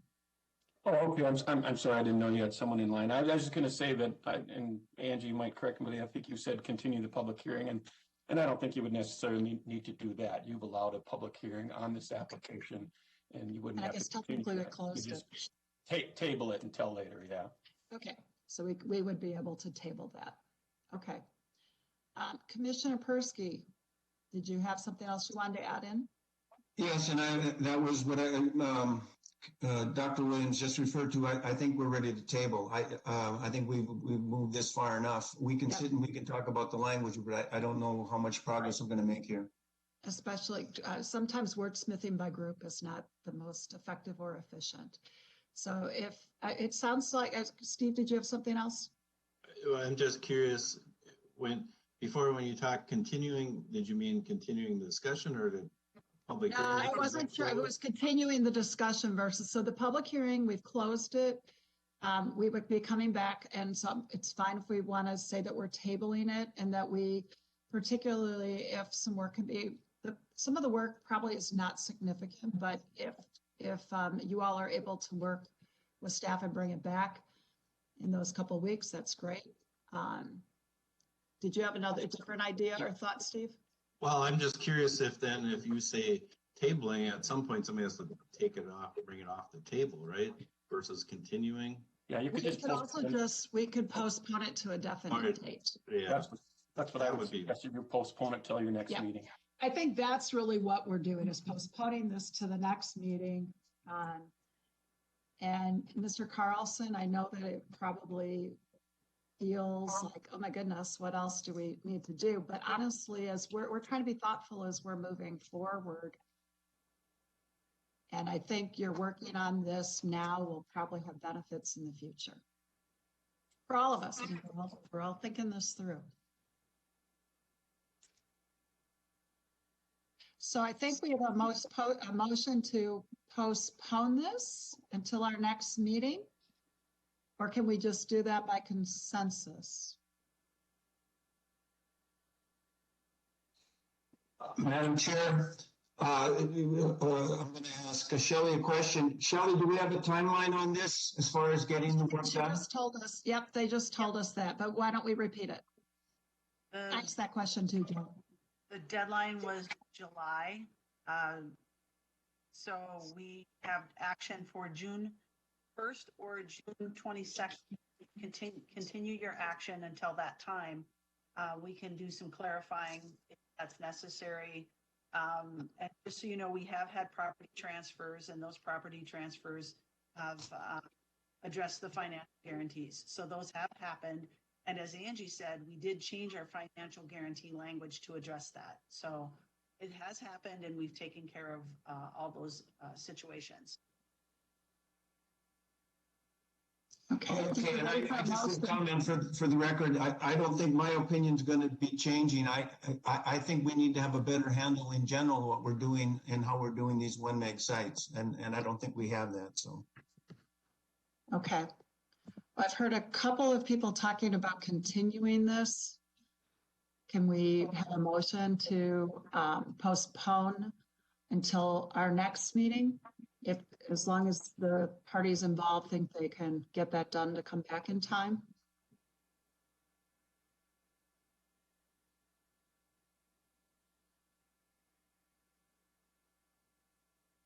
I hate the way the screen is sometimes. I cannot see all your faces.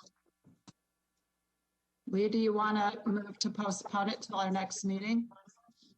Whenever the proper Right, so one of the next 2 meetings then. proper language is, I want to. Yep. Oh, So, yeah.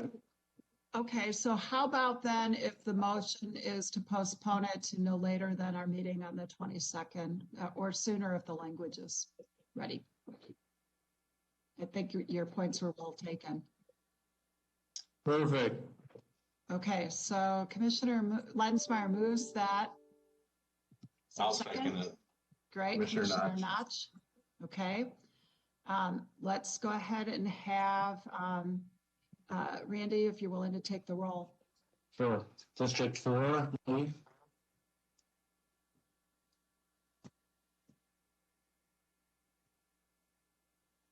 Aye. District 5? Aye. District 1? Aye. District 2? Nay. District 3? Nay. Motion passes 3 to 2. Okay, thank you. Thank you all.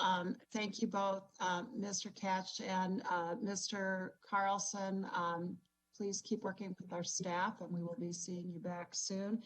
And members, we are going to take a brief recess, and we most likely will be able to get through the rest of our agenda in a fairly handy manner.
All right, we are back from recess. Okay. So it appears, Ms. Benson, we have another public hearing. Do you want to tee this up between you and Ms. Schlorf? Madam Chair, Shelley Benson, Environmental Services Director, Becky Schlorf, who is Ag and Water Resources Supervisor, will be here to do a presentation. It is item G1 on packet page 153. And Becky, who will be sharing her screen. Good morning, Madam Chair, Commissioners. Good morning. The comprehensive land use plan was adopted in July of 2020, and it specifically called for a review of the 700-foot setback for feedlot to residential dwelling and vice versa. Excuse me, Becky, for a second. I think we need to have your volume up just a little bit.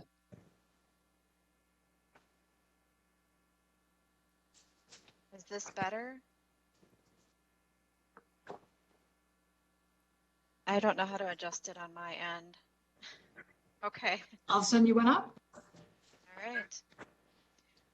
So aside from that proposed change today, there is also a change for an exception for the feedlot to a dwelling setback if at least one owner or entity is the same on each parcel, and then a small animal unit density increase in the ag districts on small parcels. So the County Board and Planning Commission met in February to discuss the changes and the recommendations of the Feedlot Review Committee. What is up for public comment today is a result of that discussion. I do need to point out that since the public notice was mailed and posted, there were 4 language additions, and these are noted in and highlighted in yellow in your packet pages 161 and 162. And these were simply adding that exception for common owner, basically in any situation where there is a feedlot and dwelling setback applied. So the department received 6 comments, and they're included in your packet. 2 individuals did comment twice. I will wait for your questions, and if you want me to summarize during the public hearing process, I can summarize those 6 comments. In addition, we do have one individual, Dennis Wentland, that would like to give testimony. Okay. Members, is there anything before we open the public hearing? Okay. We'll open the public hearing. Would you like to go ahead and summarize, and then we can have the individual that is here able to speak? And I am just going to summarize very broadly, I guess. All of the 6 comments, again, 2 are from the same individuals, are against the change to the 500-foot setback when the feedlot is less than 100 animal units. So most are in the interest of protecting residential dwellings, but one was for the protection of the feedlots. The concerns included odor, sound of livestock, manure on the road, property value, notification of construction, road hazard from trucks, feedlot owner not living on site, and encroachment on ability to expand either the feedlot or the home. So that is my summary of those comments. And then we can receive into the record the full version of it. I thought I heard somebody. Maybe not. Okay, can you introduce for us the person who wishes to speak today? Dennis Wentland is, it looks like he is on. It looks like he's muted at this time. Okay, Mr. Wentland. Yes, Welcome. I'm here, but I'm not sure you can hear me. I think we can hear you. We don't see you, and that's okay. We don't have to see you, but we do want to be able to hear you. So thank you for asking. Okay, so go ahead and proceed. Okay, so what I'm commenting about, you will have in the record the same statement that I'm reading, so that if you want to review it later, you can. Deb said she'll put it as part of the public hearing record. I'm going to start by saying a greeting to the Stearns County board members, Stearns County environmental staff. And I'm hoping that because only really 5 people commented, I'm hoping that there will be more people that are actually listening that you don't know that are listening. And I'm hoping more people will take this issue a little seriously. So I'll be presenting this as if I'm speaking to the citizens of Stearns County. I am Dennis Wetland of Holdingford Township, and I thank the county board for revisiting the issue of feedlot setbacks on my request at the board meeting February 22nd, 2021. To the citizens of Stearns County, it is my position that agricultural operators, corporations can put animal feedlots close to a neighbor's property. I believe this issue is caused by society changes. I believe the lack of caring about your neighbor has changed. No consideration is given to what cause and effect a neighbor will experience as an operator starts or increases the footprint of their operation. It is shameful that the governing authority, that'd be you guys, must decide this issue. As agriculture operations become larger and more corporate, no consideration is given to existing landowners. It is typical that corporations are controlled by forceful laws. It is typical that corporations will follow the letter of the law to their advantage. I submit that the general population, that being the people who should care about this issue, the general population is too busy trying to scratch a living that they mostly do not see what is happening around them. I also think some of it is that the covert and virtual meetings have caused less participation. I believe the board needs to do a better job of alerting the public when issues arise that affect all citizens, like this would be. Maybe sending out postcards and or bringing important issues to the votes in the election cycle. I believe when a localized issue is before the Planning Commission, I think these alerts must be sent to everyone within a 1 mile radius, even when the issue follows the scope of the already approved regulations. And the reason I put that in there is because that's what I'm going to talk about. I understand the position of agricultural operators. I have hands-on experiences, and I know the sights, sounds, and smells of agriculture. The clash between agricultural and residential is likely to accelerate as fewer and larger corporate farms take over the landscape.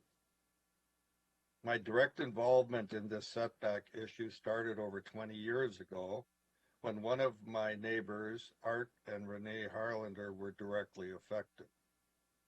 Their neighbor erected a confinement chicken barn next to their home. The neighbor could have erected it closer to their own home, but chose a site next to the neighbor. At that time, there were no regulations to stop this action. Now we fast forward 20 years plus to 2020. My neighbors Mark and Mary Ednett knew nothing of the plan approved, and that would be approved by Environmental Services, for installing 2 confinement chicken barns exactly 700 feet to them, and they didn't know about this until the earth moving machines moved in. And that's the reason I would like notification to all of the people in a 1 mile radius, approved or not. Let's see, where was I? The barns were positioned exactly 700 feet from their bedroom, as allowed by your board. No regulations were broken, and no consideration was given by the owner to how his neighbors would be affected by this siting. Even more concerning, this owner does not even have to live on the same property. I'm talking about the owner of the chicken barn or the owner of the chicken barns. Now Mark and Mary must live with the sights, sounds, and smells. Their property value decreases. They now, because of the 700-foot rule, have to file for a variance, even if they want to add a deck in that direction. My neighbor's comments are submitted into the record of this hearing, and I believe that's the letters you're talking about. I got one more page. Your county board already agreed to allow without permit or notice to the 100 animal units 500 feet from your bedroom in November of 2020. I was watching and I even missed this decision until January of 2021. By my intervention, the board agreed to allow another public comment period today. I also thank WJON for spreading the word about this hearing. I hope residents have given input to this hearing and how they feel about this new regulation. The regulation will affect their enjoyment of rural living. My research, and with the help of the board, I think it was Sherlock that sent me what townships have done in the past. My research revealed that only a few townships have adopted stricter setback regulations. Raymond and Ashley Township are most restrictive. They adopted setback regulations more in line of what I feel is necessary to reduce the sights, sounds, and smells of animal agriculture. A 2,640-foot setback from the nearest established neighbor and an 800-foot setback from the property line. This action was necessary in Ashley Township when corporate hog farmers were coming into the area. Ashley Township Board had to take action to protect their citizens at that time. When your county board took up the setback issue in the early 2000s, I believe it was too lax in regulation and, in my opinion, didn't want to step on the toes of agriculture. I feel that most of the county board may not understand the issue because they may be too disconnected. I am still confused why cities have not adopted tougher setbacks. And I'm talking about even St. Augusta and those cities. They still are sitting on the 700-foot setback. Munson Township has a strict 2-mile setback. Munson Township Board has a board that understands the issue. I understand agriculture is important to Stearns County. I am sympathetic to how difficult it is to make a full-time living and supporting a family on agricultural income. However, I feel the regulation is swayed too much in favor of agriculture. I often think that there is a corporate influence and or a lack of being willing to stand up to what's right. In closing, I would advise your county board to put an immediate moratorium on setback issue, bring it to a citizen vote, adopt tougher regulations that include property line setbacks, as well as home to feedlot setbacks of 2,640 feet. Respectfully submitted, Dennis Wentland.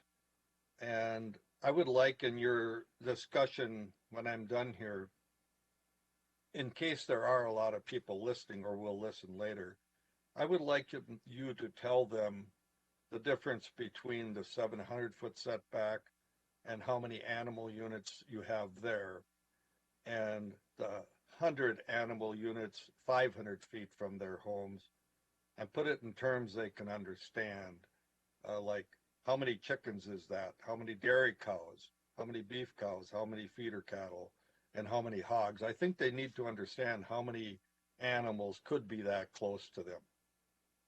That concludes my presentation. You will have a copy of this in your packet, and I'm wondering if anybody has any questions. Thank you, Mr. Wetland. And we already have the copy. Ms. Schlorf sent it to all of us as you were speaking. So we do have that in front of us. Do members have any questions for Mr. Wetland? Seeing none, I just want to thank you for coming today and for your thoughtfulness. Okay, and you didn't even see the nice sheet I put up behind my bookcase, so you wouldn't see it. Well, you're right. We did not see that, but thank you for going through that effort. Thank you, and we'll see what comes of this. All right, thank you. All right, thank you, bye. Thank you. Becky, is there anybody else? No, Madam Chair, that was the only person that Okay. was going to be. All right, nope, and we all hope that there's people that are watching and listening. I'm going to go ahead and ask if there is anyone else who would like to speak on this issue today. Is there anyone else who would like to speak on this proposed ordinance? Is there anyone else who would like to speak before us? Seeing none, close the public hearing. Members, questions, comments?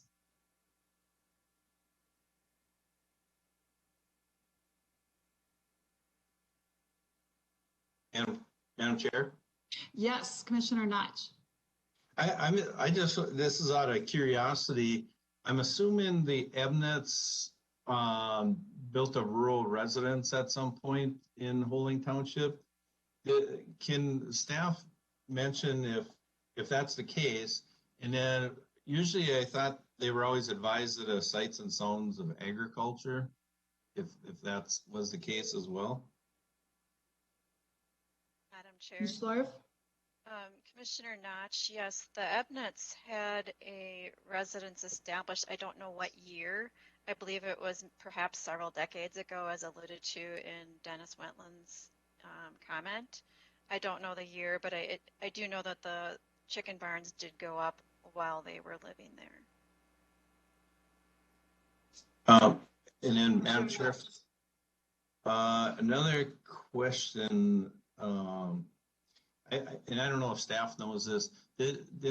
Has Raymond Township adjusted their setbacks? Ms. Schlorf? Madam Chair, let's see here. My notes state that they are currently at 2,640 feet for a setback between residential dwelling and animal feedlot with 10 animal units or more. Okay, because I know they had a discussion at one point about lowering that because they realized our tax base, if they didn't allow more agriculture, they weren't gonna grow. That's why I was just curious if they had changed theirs.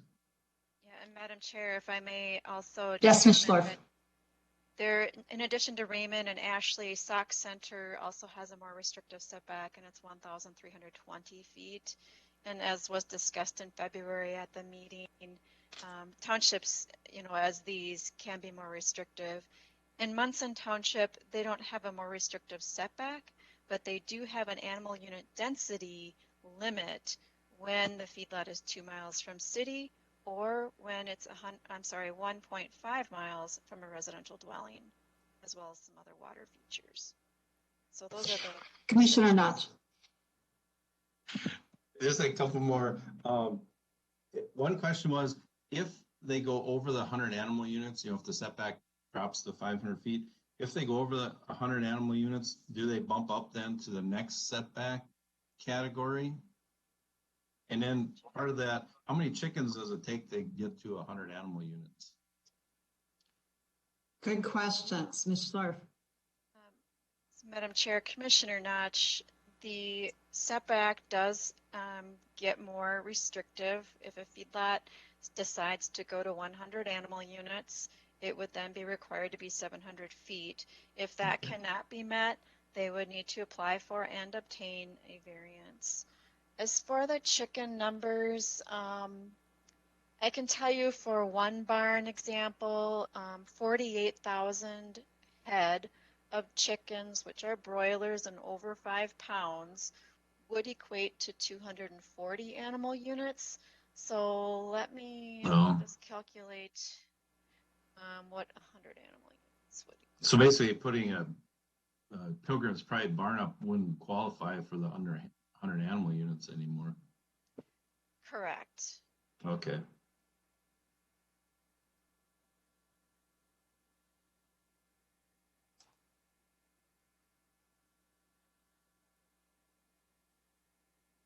Yes, Commissioner Knott. And Becky, just to help me out here, we had dairy advisory last meeting or last week, and you brought up, this proposed setback change for 100 animal units to or less to 500 feet.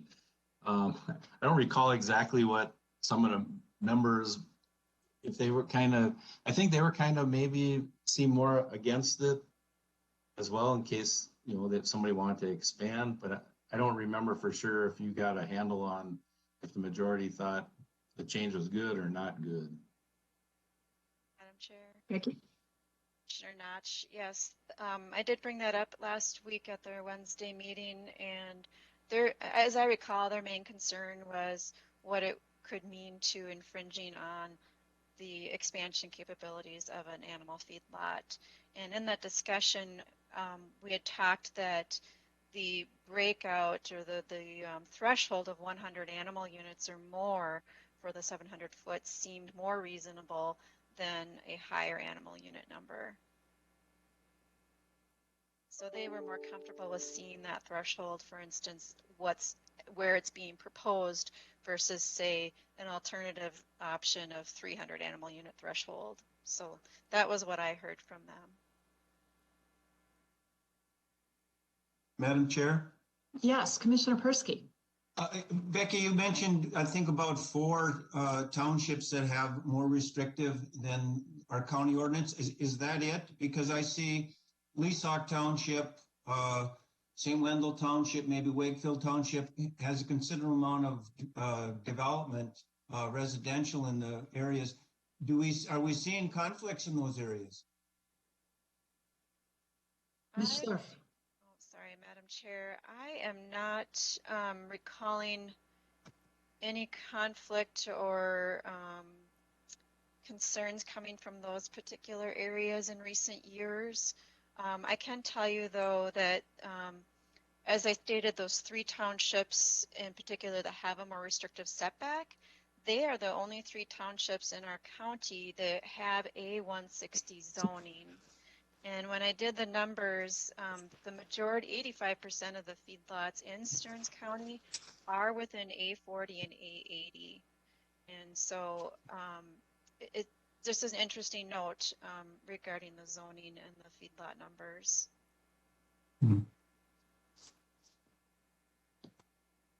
Any follow-up on that, Joe? Okay, other questions, thoughts? How would you like to proceed, members?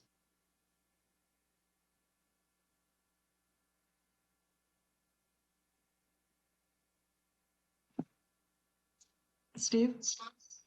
Madam Chair, I was just wondering if, and maybe I missed this, can Becky maybe just restate the main points of clarification with this ordinance change? Thank you.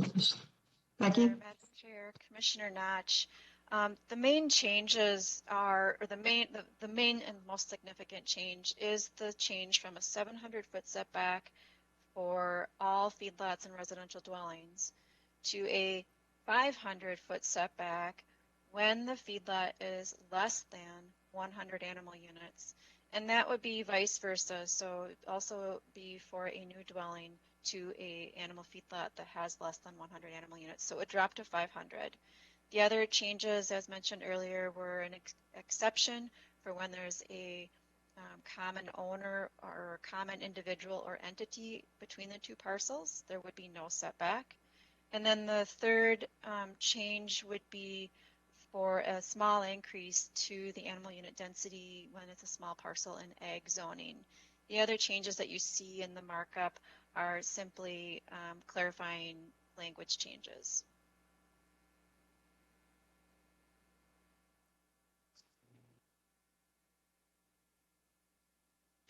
Yes, Commissioner Mergen and then Commissioner Notch again.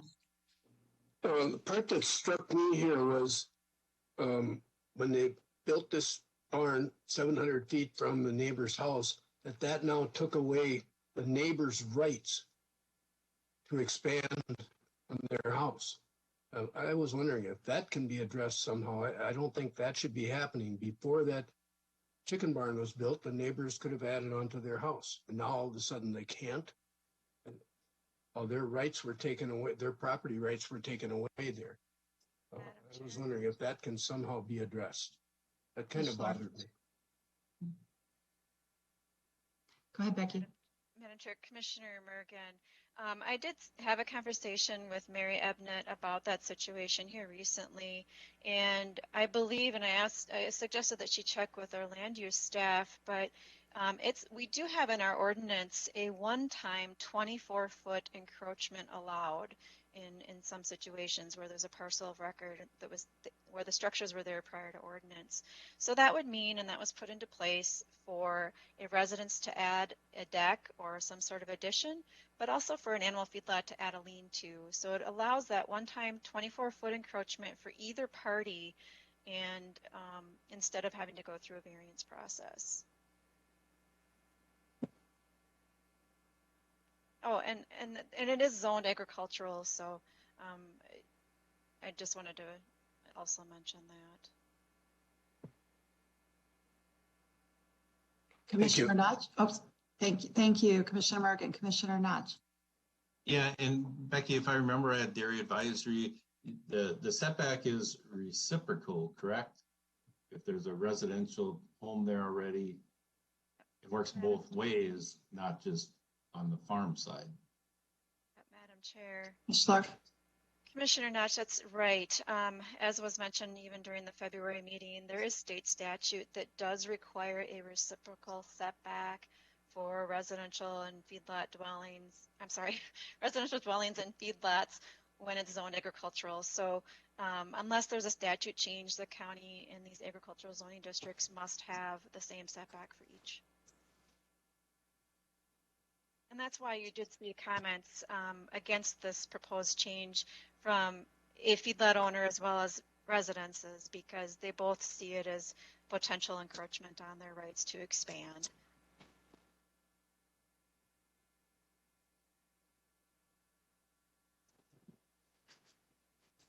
Any follow-up, Commissioner Notch? Yeah, this change kind of got brought up in our earlier discussions through the comp plan.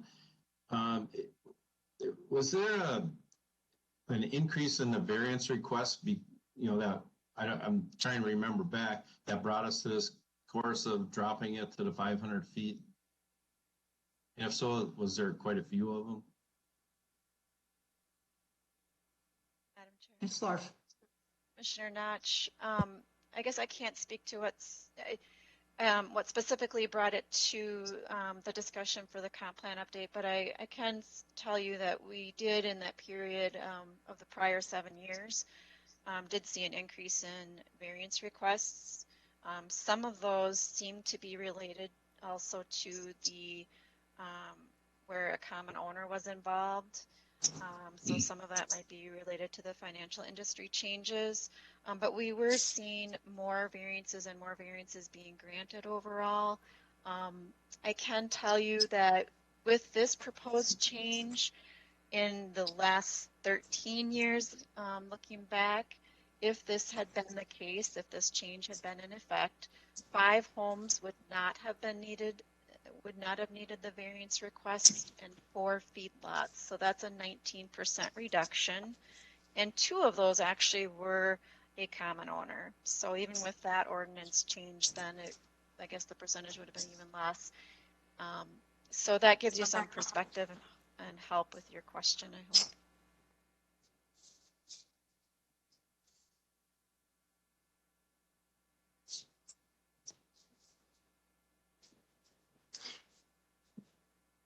Commissioner Notch?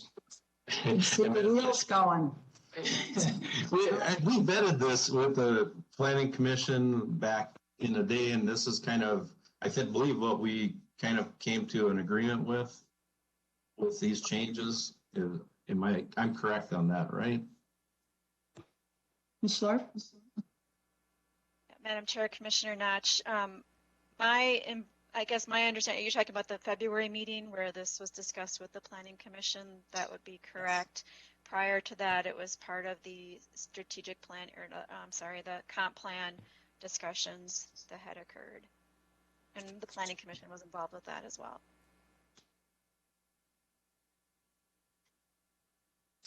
Commissioner Morgan.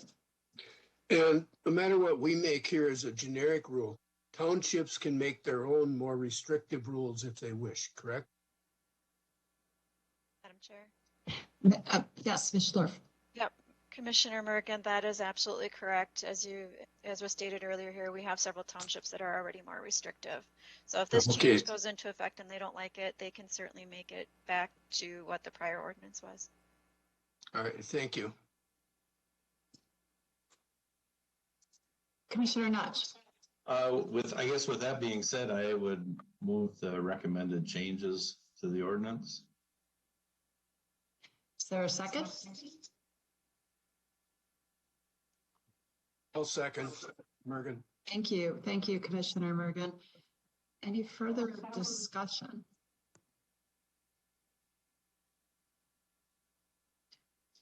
Lee, I've got to move my screen so I can see if you had anything else. Nope. Okay, Randy, I think then that we're ready to take our vote. Okay, District 5. Aye. District 1. Aye. District 2. Aye. District 3. Aye. District 4. Aye. Motion passes unanimously.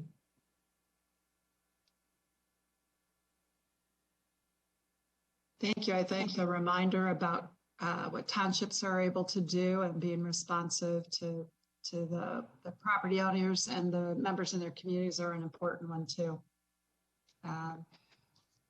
So I think we've got one more public hearing, and then we've got the issue to address from Commissioner Mergen under environmental. Ms. Benson. Madam Chair, Shelley Benson, Environmental Services Director. Yes, we have one additional public hearing. Angie Berg will be going through that.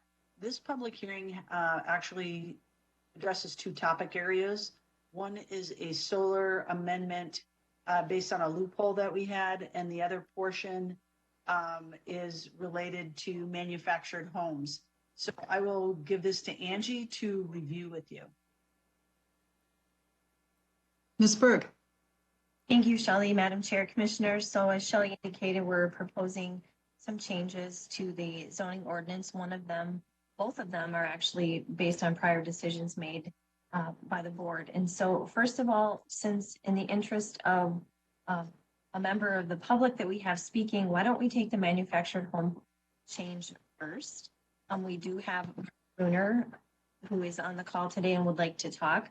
If you remember, we did have this prior hearing last month, and Mr. Bruner brought up a lot of great points, communicated with people from his industry, and has helped us get to where we are today, which I believe is consensus, or as close as consensus as we're probably going to get on this issue. Shelley did also work with the county attorney's office on this, and we do support those changes that are in front of you. Thank you. Is there any written comments that we should bring in at this time, or should we just move to Mr. Bruner? Thank you, Madam Chair. Yes, there is public testimony that was submitted. We have one from Wanda, who is the manager at the Clearwater Forest Manufacturing, or Clearwater Forest, which is a resort and manufactured home park in Stearns County. I did a long conversation with Wanda last week, and I think the concerns are specific to their park being in the floodplain. And so she and I and the owner, Mark, are going to have a meeting out on her property in June. So I'm not going to read through her questions. I think that she and I are on the same page as far as what needs to happen. Okay. Well, how about why don't I go ahead and open the hearing, and then you can finish going through that part, and then I'll let Mr. Bruner communicate with us. So this particular public hearing, considering enacting ordinance number 626 is open. And we'll include that as part of the record. Is there anything else, or are we ready to go to Mr. Bruner? Madam Chair, I think we're ready. Mr. Bruner also submitted written testimony, which is also incorporated, but I'm sure he'll go through that with you. That sounds great. Mr. Bruner, welcome back.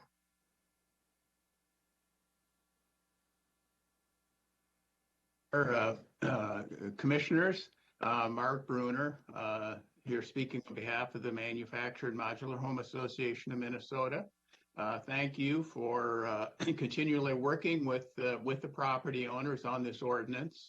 We come to a lot of agreement on a lot of points in sort of the process, and understand that part of the dilemma has been not having a building code in place in some of these areas. So it created some concern. So I think we're where we need to be as far as the notice of compliance forms, things like that are sort of common practice.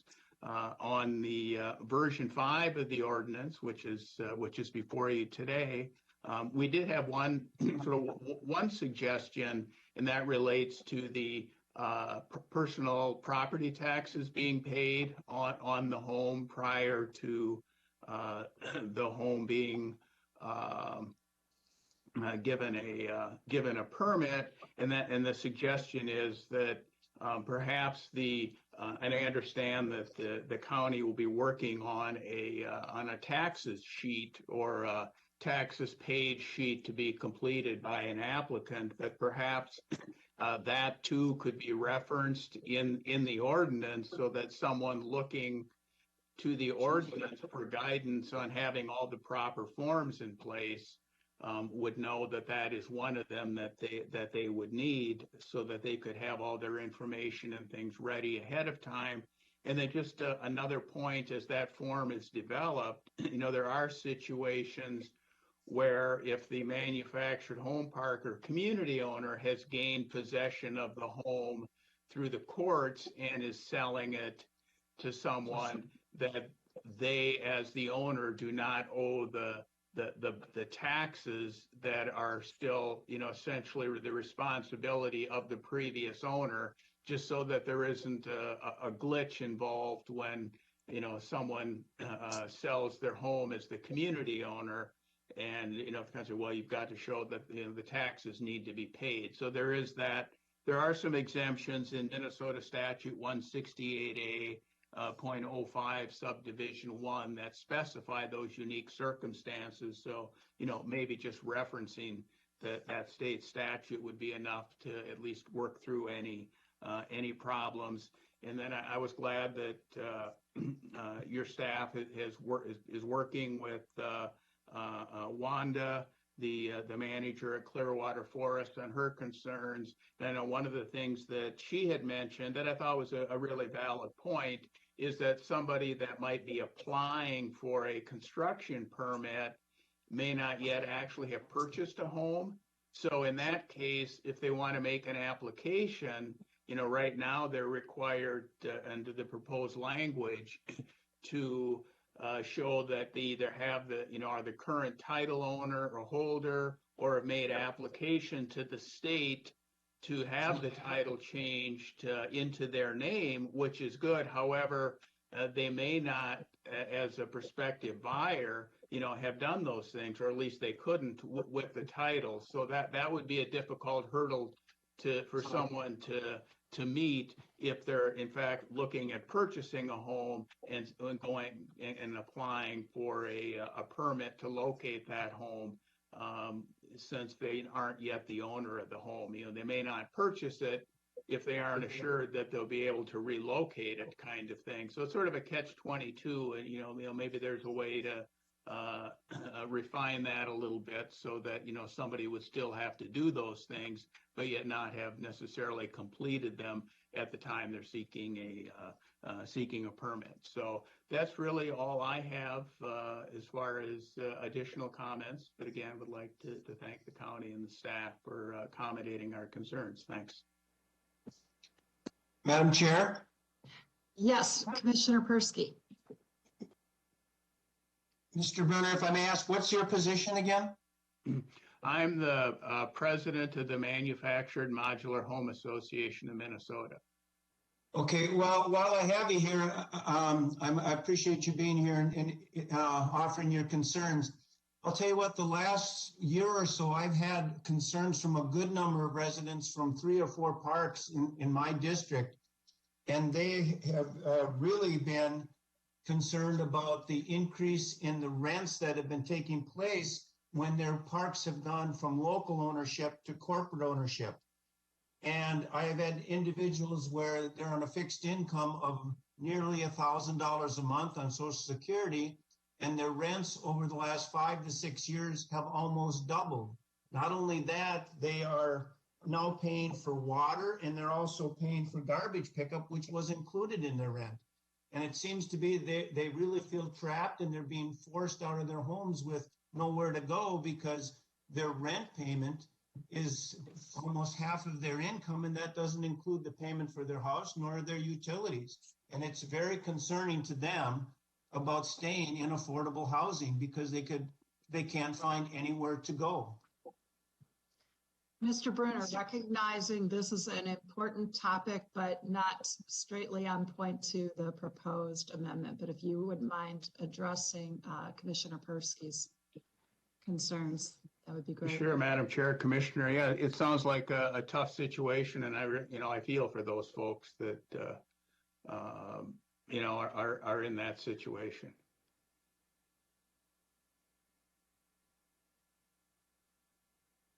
I'm guessing if there are thoughts, particularly offline, about what else we might be able to do together to address some of that, that would be very helpful. Sure, be glad to. Thanks. Any questions? And Commissioner Persky, thank you for bringing that up. That continues to be a real challenge. Is there anything on the ordinance directly for Mr. Brunner right now? Otherwise, I want to thank him. Okay, I don't see any. Thank you, Mr. Brunner. Thank you, Madam Chair. Ms. Berg, is there anything to a couple of the points that he brought up? It sounds like it may be being addressed separately, but I'm not sure. So if you wouldn't mind responding. Yes, Madam Chair, in relation to the taxes paid, Shelley has communicated with Sharon Robinson in our assessor's office, and the county actually uses an electronic tax clearance sheet now, and so we can certainly be amenable to Mr. Brunner's comment on adding the words tax clearance sheet, understanding that it's more of a process than it is a document, but yes, we can do that. And in terms of the concern related to purchasing a home before the permit's issued, I believe that was a comment a few versions ago, which is why we did propose the change in 723.12A that indicates a signed purchase agreement or bill of sale. So they certainly don't have to purchase it first. They just need to show us they have a purchase agreement. I do understand from Wanda that can be challenging because sometimes it's very competitive to purchase a mobile home from a dealer. They might lose out on that home if they don't get their permit in time. So what Wanda and I suggested in relation to their park in particular is that's why we're going out there, is we're going to work out some of those concerns ahead of time. And I think that is about as far as we're comfortable going with painting. I think it's very important, and Randy Schreifels, our county auditor, will probably attest that there's lots of benefits to having this information permit. So I do believe we've accommodated the request as far as we can. Okay, thank you. Members, comments, questions? What's your desire?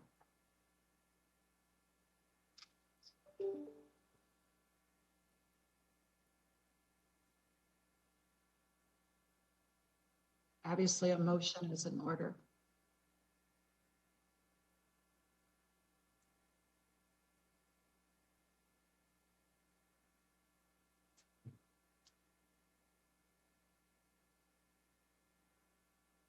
Madam Chair, I'll have moved the recommended action. Thank you. Thank you, Commissioner Notch. Is there a second?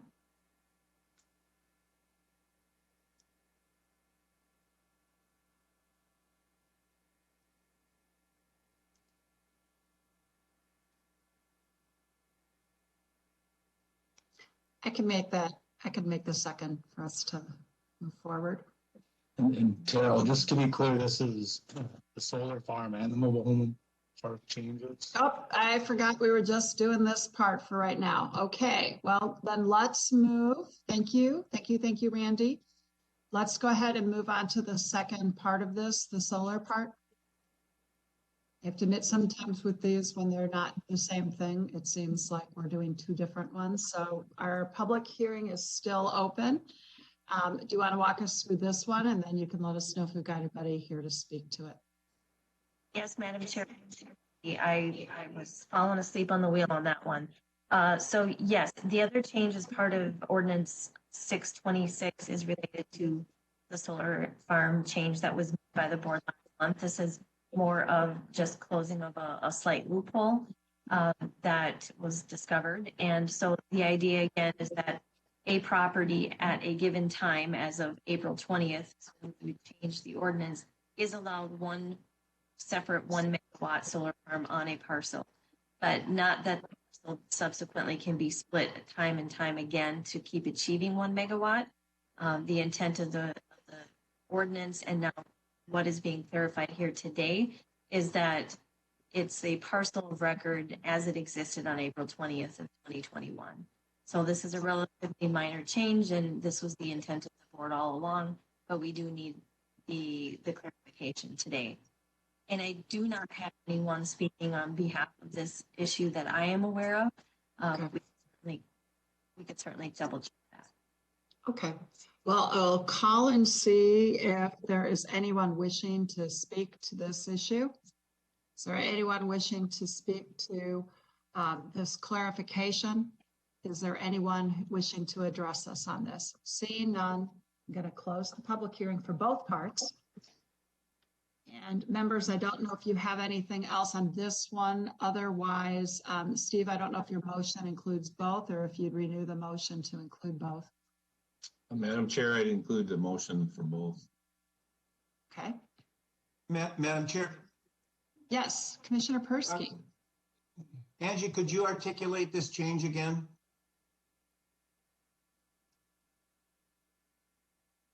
And just for the record, I'm going to reaffirm the second, and now we'll go to those questions.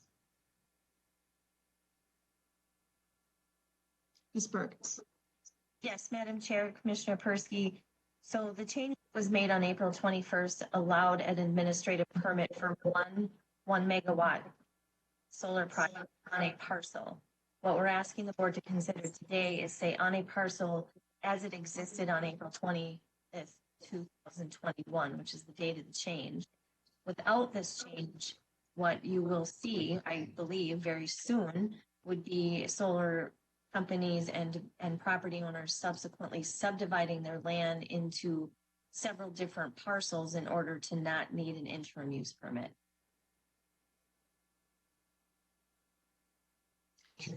Madam Chair? Commissioner Persky. Yeah, so this closes that opportunity? Yes. Okay.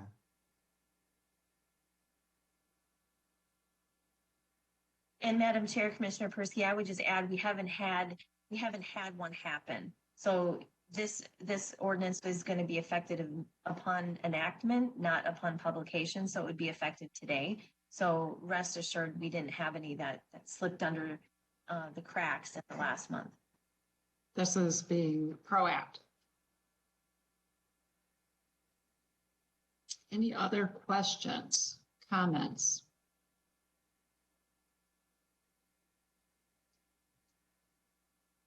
Oh, Commissioner Mergen. Yeah, I think I've learned, or at least I've learned a lot more today about the solar situation and so on. And I think I'd like to, at some point, we need to readdress this situation where these 1 megawatts are just administratively okayed. Or I think we're shirking our responsibilities there. I think they should be going through the planning commission and through the county board.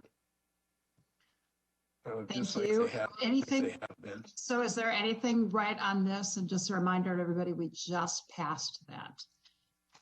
Is there anything else directly on this? So duly noted. Is there anything else on I have this nothing directly. Okay. I have nothing directly on this one, but I just, the more I thought about today, I thought, yeah, that wasn't right. So. Okay, thank you.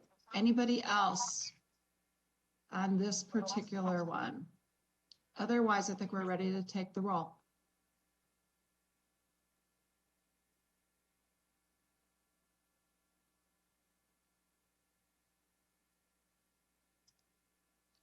Randy, I can't hear you. Okay, how about, can you hear me now? Yes. Okay. How do you vote? Aye. District 2? Aye. District 3? Aye. District 4? Lee? Aye.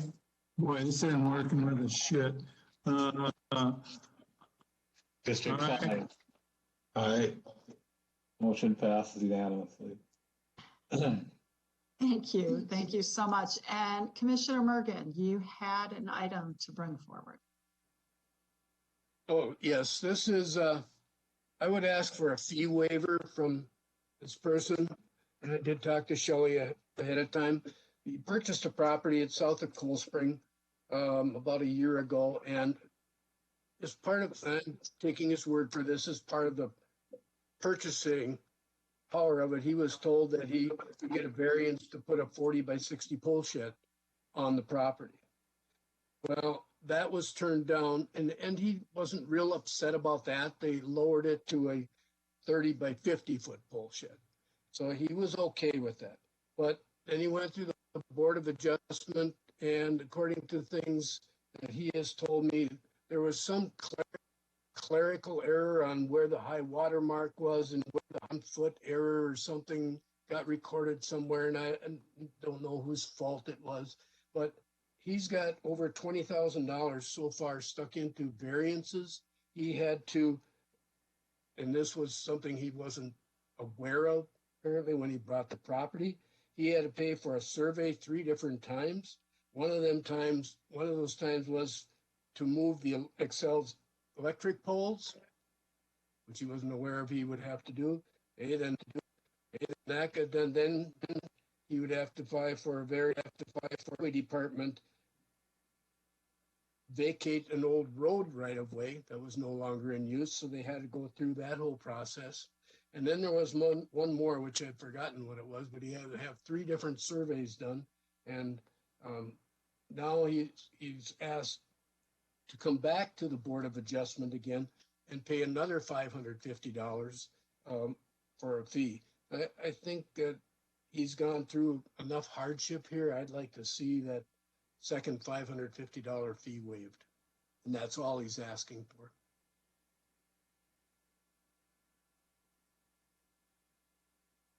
I'm wondering if Shelley or Mike or Angie can tell us what the procedure we normally would do.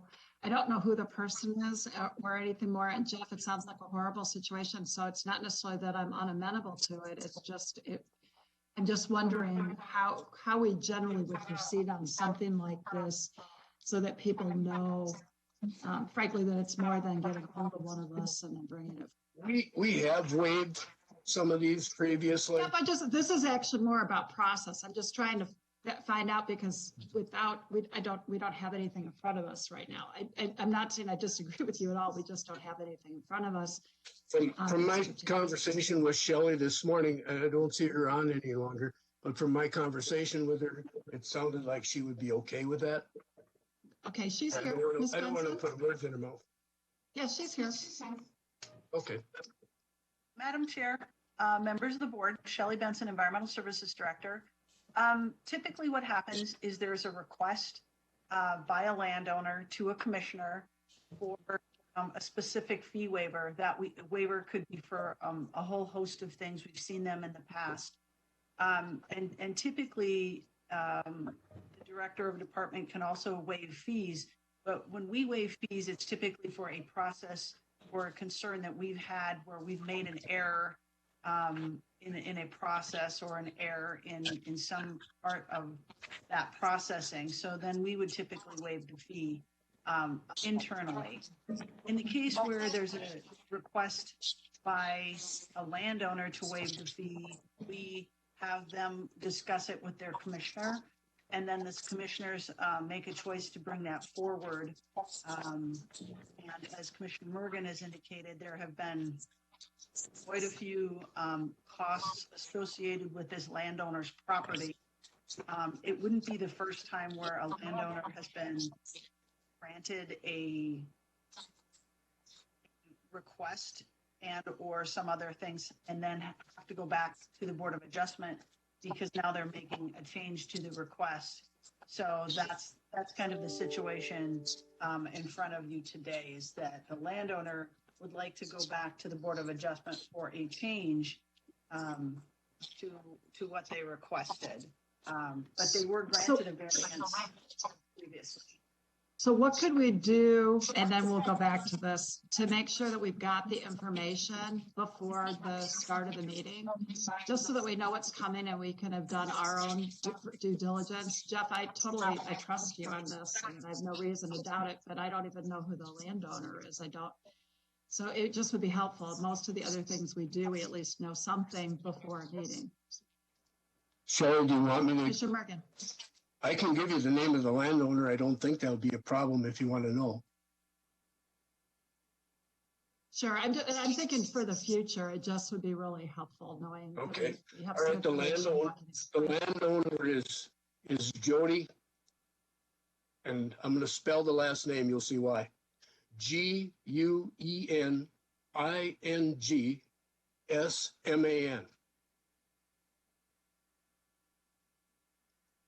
Gunnison? Shelley may know how to pronounce I think it's something like Gunnison. that. Okay. Thank So you. procedurally, Madam Chair, procedurally, I think what you're looking for is a specific process. If you would like us to develop a specific process, we could certainly have that conversation with administration to see if there's anything they would like us to do. Or at least just a heads up. I mean, I think if a commissioner has something and you've got information, if we can get that ahead of time so we know what we're doing. This kind of in a way goes to what you were talking about for me earlier, Jeff, is trying to make sure that we've got some kind of knowledge and we're being transparent with what's going on. And it's more about the future than right this second. I mean, it sounds like a horrible situation the person's going through. This came up rather quickly, and I called Shelley, and he's also concerned about how prices are going up with building products. So it sounds like we've got a motion.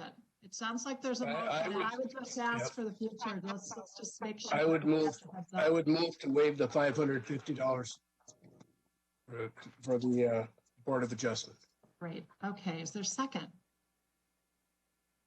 I see Lee's lips moving and his hand, but you're muted. So Commissioner Lensmeyer seconds it. And like I said, my question is really more for the future, or my request. Is there any other conversation as it relates to this particular matter? Commissioner Persky. Yes, Shelley, so they had already paid a fee on the front end on the process earlier. This is the second time that they're being charged the fee? Yes, they were. Ms. Benson. They were charged a fee. They received a request, so the requests that they had were granted, and now they're making a change to that request. So it's a. Okay. All right. So we're just not paying a second fee. Okay. Because again, hardships can be there, but we can't just waive our fees because there's a hardship. But they did pay the original one. Okay, I'm fine. Yeah, and that's the kind of thing that's just useful for us to know ahead of time, and I think it'll make it easier, especially if the department can help us with this. We shouldn't put it all on any particular commissioner. We don't need to know everything. Is there anything else? Because otherwise, I think we're ready to take the roll. Okay, District 2. Aye. District 3, Aye. District 4, Aye. District 5, Aye. District 1. Aye. Passes unanimously. Thank you, Commissioner Mergen. Yep, thank you. And thank you, staff, for everything with this today. Jesus, you're right. I think there's nothing else in this area. I think we're ready to move on to administration. Thank you, Madam Chair. Board members, this agenda item's on page 189 in your packet, but this is regarding congressionally directed spending requests, which is formerly known as earmarks, but this is a little more of a formal process that's being developed here. And this all came to us really quickly, actually. We kind of knew some of this was coming, but we didn't have really any knowledge of how it was going to work or what priorities were going to be established. And so we did respond to our House members, and it was clear that they were interested in shovel-ready infrastructure type of projects, something that's can be done fairly soon. So we did submit road projects to those two House members. And again, this is on the federal side. And we do have a designation, or at least $1 million established by Congressman Emmer as one of his, I think in his top 5 for the County Road 75 bridge. And then we made another request for County State Aid Highway 12, and you'll see that's on this list as well, because we haven't heard anything from Representative Fischbach.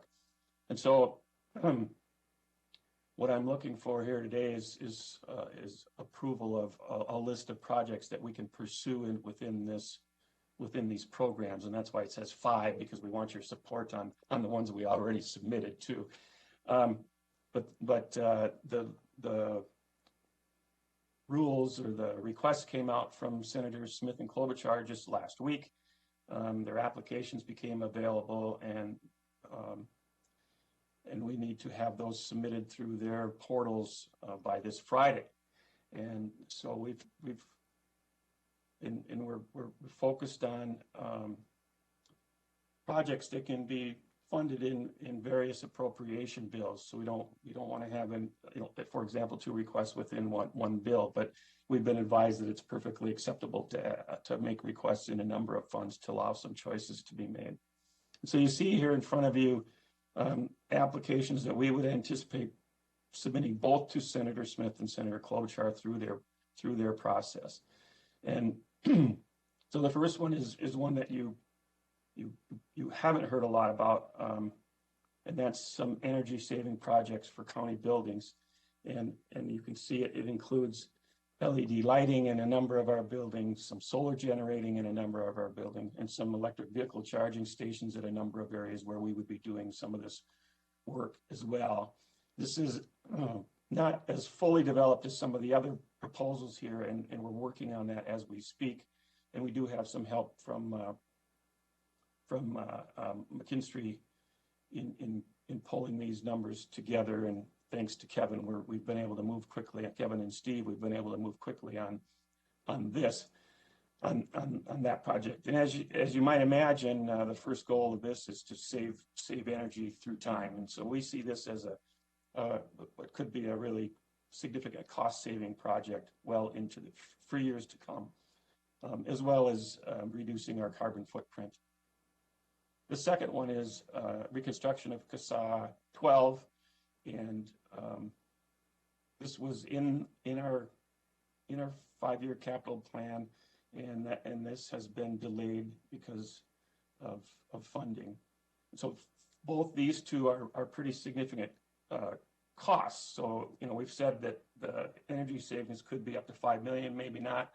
We have a pretty good estimate on the road project of 3.9 million, and so both of these, as we've run these preliminarily through Senator Klobuchar's office, we've been asked to be a little more specific on where the costs are, because they might not want to fund quite the whole things.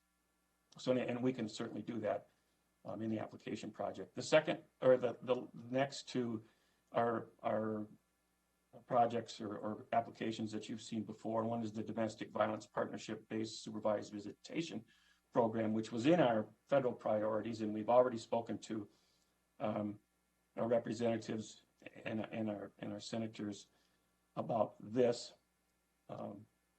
And the last one is again something that you've had discussions about, and that is the potential purchase of the broker property on the Mississippi River, and we have an appraisal of that that's $1,490,000, and so each of these would come out of a different federal appropriation bill. You can prioritize them any way we want. We can, you can. I've just made a suggestion here, kind of based on the benefit to the county for one thing, because of the significant cost in some of these. So those are the four new projects plus the County Road 75 bridge. We will, as we work through to make these applications, we'll solicit some letters of support if we need them. Like, for example, in the collaborative, the Domestic Violence Collaborative, we can definitely get letters of support from a number of our partners. Jody is going to try to get some for the road project. We already have some for the land acquisition, and as we pursue the energy saving, we can try to develop something by support. But the county board support is the most important, so that's why it's in front of you here today, and then we will move as quickly as we can and make these applications by the end of the week if the board approves these. Mr. Hammes or Mr. Cornick, anything you want to add? Anything we should know? Mr. Chair, Commissioners, I think that Mike did a great job of walking through all the different projects. Kevin has the specifics on certainly all of the energy upgrades that were possible in the buildings, and I'll defer to him on those. No, I think Dr. Williams teed it up real well. I think on the LED lighting, I think we have a really great opportunity to both, improve their efficiency and probably take advantage of timing, as a lot of these fixtures are getting to that age where we should be looking at a more robust replacement. So I think electric vehicle charging is certainly on the horizon. I think this is a great opportunity to get out in front of it and probably set a little bit of a model for the county, to be honest. And then from a solar standpoint, we've had a lot of success with the solar we have on the service center. And I would very much like to see that expand across a few other places in the county here. So I think we got a good opportunity. Is there anything, knowing that this is in development, is there anything we should know about the projected energy savings and what you're considering? I don't know that I'm able to quantify it at this point, other than to say, service center, we're looking right now, we're running at about a 13-year payoff on a 25-year system. So I'm really happy with the production we're getting out of that. It's maintenance free as far as I'm concerned. So it's just sits there and soaks up. So. Okay. Members, questions, comments? Commissioner Persky, I thought I saw your hand up, but I might have been wrong. No, Madam Chair, I do have a couple things. First of all, Mike, did we miss though the deadline with Fishbach's office for County Road 12? We had a meeting on Friday with her staff, and they were saying that that the deadline had passed. So do you know where we might be with that?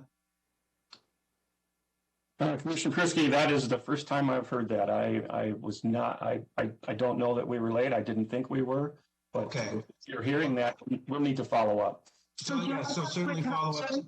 Joe, can I ask you a question as you're talking about this? I thought it was that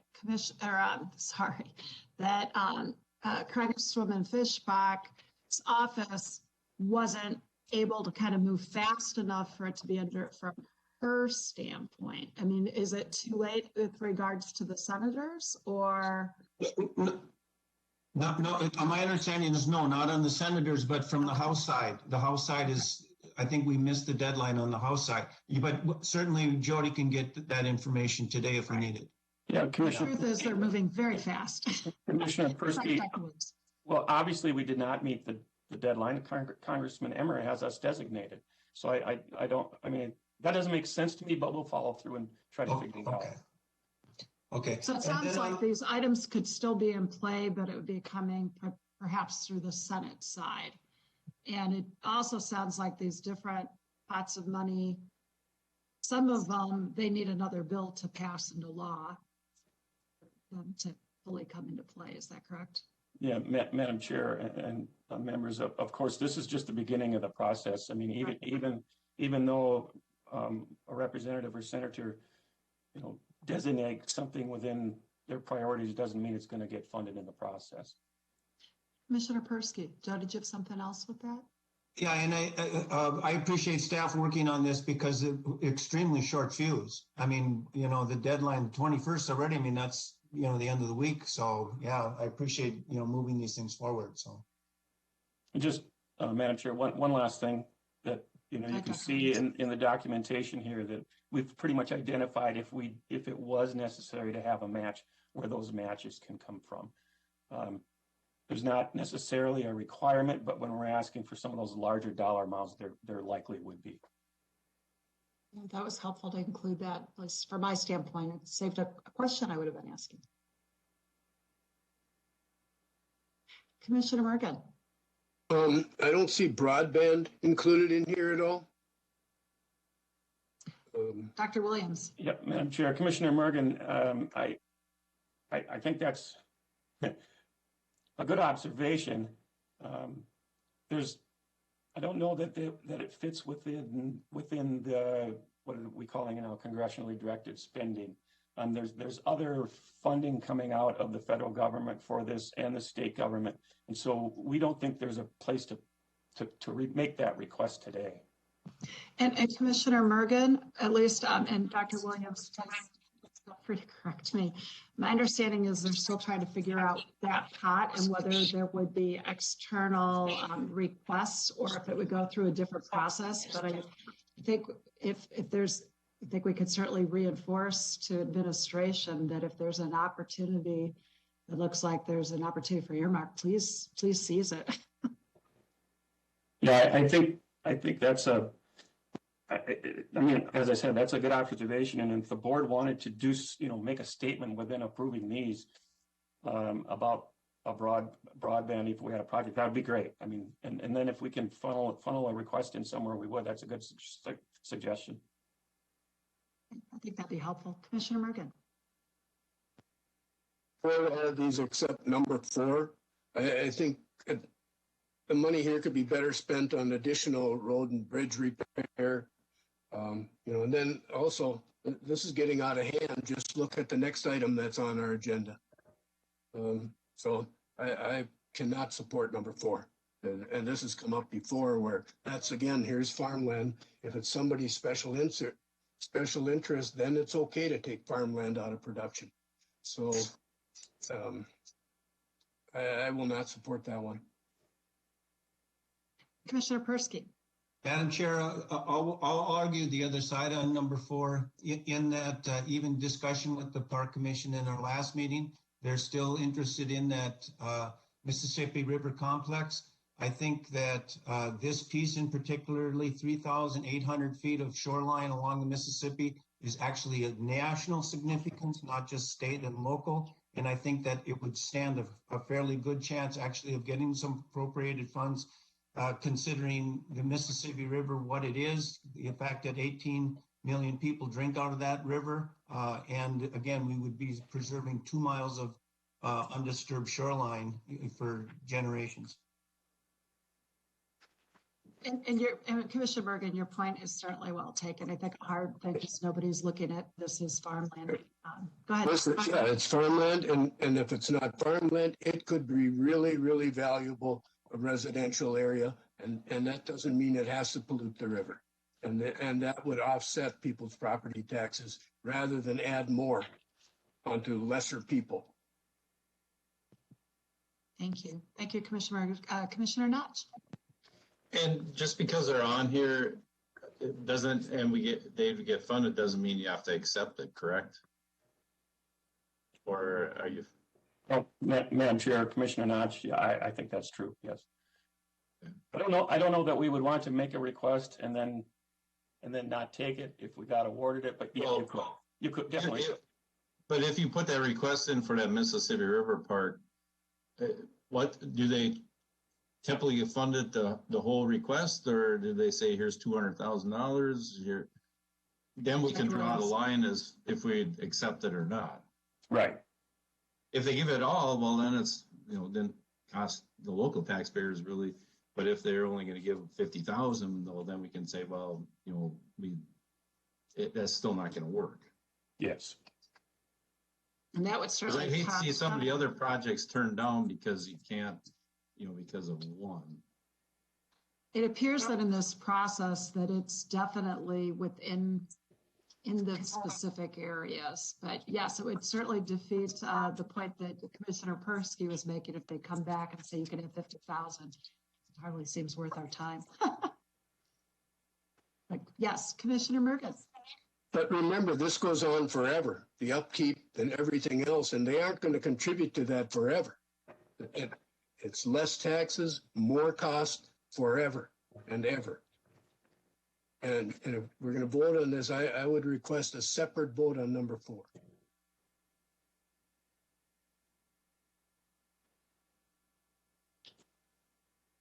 I'm sure we already have an answer to our question about being late. Jody says we did not miss the deadline. Congresswoman's legislative director indicated at the Highway 23 Coalition meeting that their office chose not to submit any requests in this round. He said they would potentially consider it in future appropriations. That's what I thought.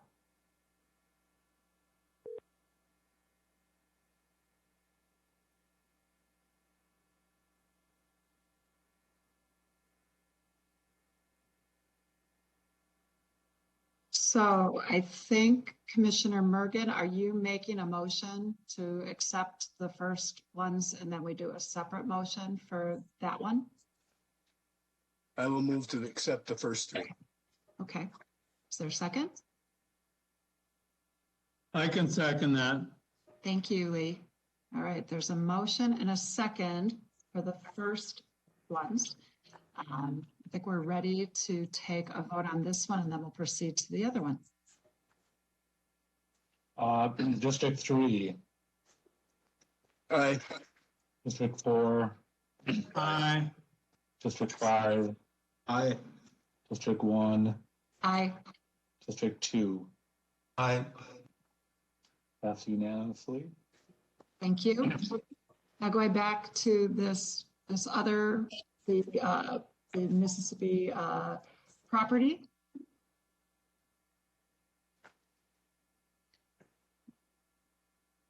My guess is a lot of the work is Madam Chair? done for this. Yes, Commissioner Persky. I guess to me, it's almost a no-brainer. I mean, we have gone ahead and we did the study on the park. We came up with the Greater Mississippi River Complex. We have Benton County as a partnership. Many local entities, Sportsman's Club supported the idea. And we're just asking a request for this funding. We're not putting any county dollars into it to complete what we had drawn up as a plan for that park plan. I can't imagine why we would turn down the opportunity to get federal funding on a project that especially the Park Commission was, so enthusiastic about completing. That sounds like the no-brainer part is if we could get it paid for, that would be great. The flip side of it that I heard from Commissioner Mergen is what are the maintenance costs going to be over the lifetime? How is that going to get paid for? I mean, some of the partners Lee's brought up before, are they going to be engaged? And some questions about property taxes. We obviously have been here for a bit. And so I think those are kind of the two sides to this. I think Commissioner Notch has brought up the point that we don't have to have a final resolution, and it might make a difference in what they gave us. Commissioner Lensmeyer, I think that looked like a move, like you wanted to say something? Thank you. Or you were going to throw a rubber band at me, one or the other. Yeah, so would this, what we've approved so far, would that be enough? Or is there a deadline relative to what Joe wants to do? Do we have to do this today? That is a very good question. I think the answer is yes. I was just seeing Mr. Hamish nodding his head. It's a different part of the proposals they're putting together too, I think. I don't think they're competing. Can you help illuminate us? Madam Chair, on the same page. Commissioner Lensmeyer, yeah, the deadline for all four of these requests, and if we were to make proposals within the other 5 appropriations bills through this process for Senator Smith and Klobuchar, the deadline is Friday. We learned of the deadline last week. This probably doesn't fully come into play, but one question I had was reaching out to Congresswoman McCollum's office as well. She's done a lot of work as it relates to Mississippi and as an appropriator. If we move forward in this anyway, she's probably a good one for us to check in on. So it sounds like Commissioner Lensmeyer, at least to make this, I'm trying to figure out which sports analogy to use, but to move this particular, keep this ball in play, perhaps, we would need to do something today for this particular process. Commissioner Persky, I think you had a motion. Yeah, I'll go ahead to move pursuing the broker property on a congressional, what are they called? Priority project or request? I keep thinking they're important community projects. They of course came up with a whole different name. Randy, does that suffice? Sure, yes. Okay, all right. I'll go ahead and second it for the purposes of this particular process. And acknowledging Jeff's very good points. I just want to make sure I keep acknowledging those. Madam Chair? Yes. And in all due respect, Jeff, I understand that. I mean, I understand the idea of taking, property off the tax rolls. But I look at, as I go up and down the Mississippi River every day, what this potentially means for generations when we're dead and gone, and we still have a 2-mile stretch undisturbed. And I really think it's an opportunity, and we're not looking at local dollars to do this, but it's going to be a federal asset, so. Commissioner Morgan, and I don't know if you feel like it's worth saying it again. Well, my response to that would be, well, yeah, we're passing the bill on to our kids and grandkids forever and ever. So. I suppose another way to look at it is we're bringing some of our hard-earned taxpayer dollars that are going to other states back here. And they're all correct. They're all correct. All right, other thoughts or comments? Okay, let's go ahead and take the roll. District 4. Aye. District 5. Aye. District 1. Aye. District 2. Aye. District 3. Nay. Passes 4-1. Thank you. And Mike, when I was talking about McCollum's office, I don't obviously think she'd earmark it herself, but if she knows about it, it's probably, she could be helpful. Commissioner Notch. And this one final comment on this for me is, if that funds would get appropriated for that, I would like to see us as a county figure out a way to generate revenue to sustain that property without having an increase, needing the Parks Department to increase their levy. That would be my request in the future. I think that's, for me, that's more than fair. I mean, let's face it, Quarry Park it's a location people want to go to. With this one, it really could be a tourist destination. So what else can we do that might help us with that, I think? And I would also add respectfully, I think, again, going back to Lee's comments before about what are some of the other partners willing to help us with if we get these funds.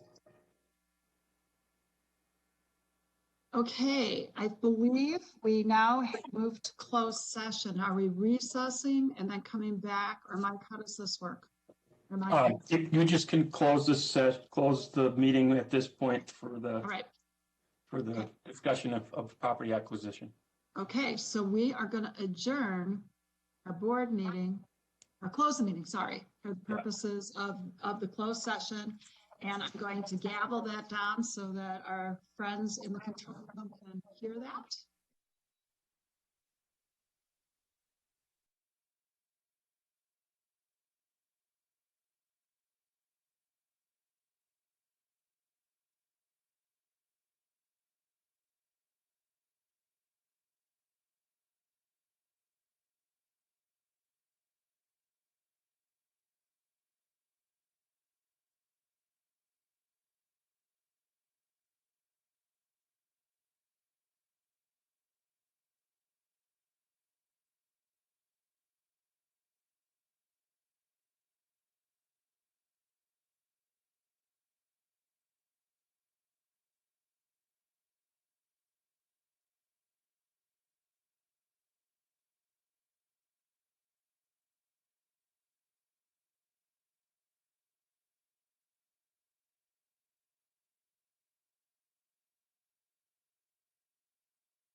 Okay, we are back in session. We'll do issues by commissioner, starting with District 4. Lee, do you got anything for today?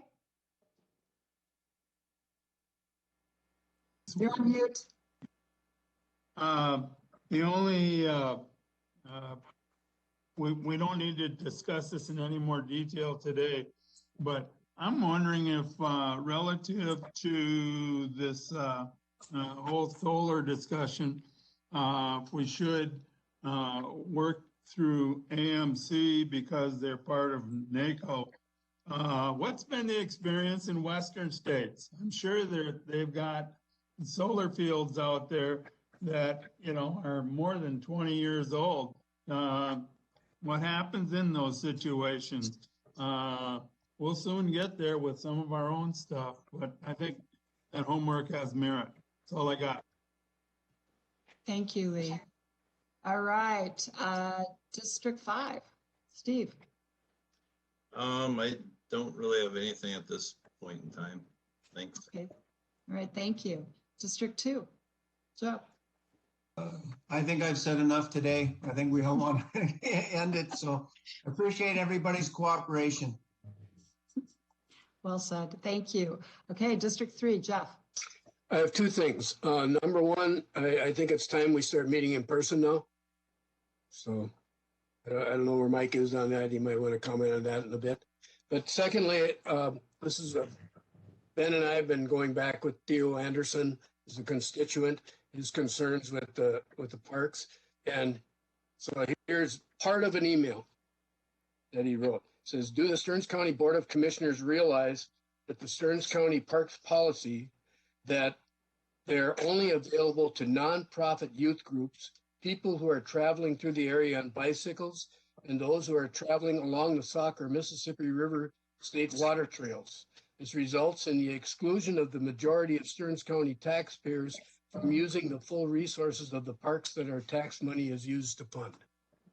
So this was just one sentence of one of the emails that we got. Make that aware, Stearns County commissioners. And I don't know if Ben wants to comment further on that or not. But. And that's all I have. Okay, thank you. I've gotten some communications from people very much appreciating it and being glad that there are opportunities. So I think we've got a wide array of our property taxpayers and residents that use different things and are looking for different things through the county. So appreciate that. Ben, would you be following back up with? Well, Commissioner Mergen, what's the context of that? I don't understand. Were they saying that they can't, as a resident, they can't use some of our facilities? I don't understand that. That's what I'm getting at.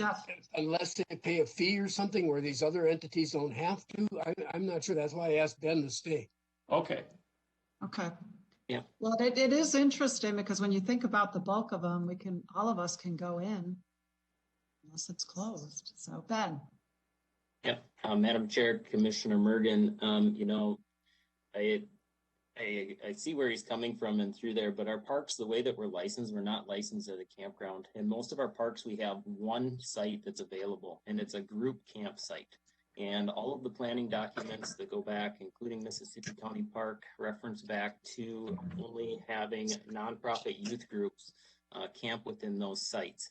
You know, if they want to go to like Lake Coronis Regional Park or a private Two Rivers campground up where the Platte comes into the Mississippi, you know, it's a completely different situation and requires a different licensure for things like that.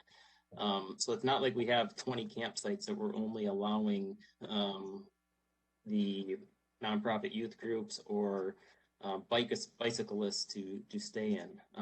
Where the bicyclist thing comes into play is that a lot of our parks, not all, but they fall along well-traveled bike routes. So along the Wobegon, for instance, up at Two Rivers Lake, or along the Mississippi River National Bike Route, Mississippi River Trail. So Mississippi and Bolt Warner fall along those, where it's just a stopping place for one night.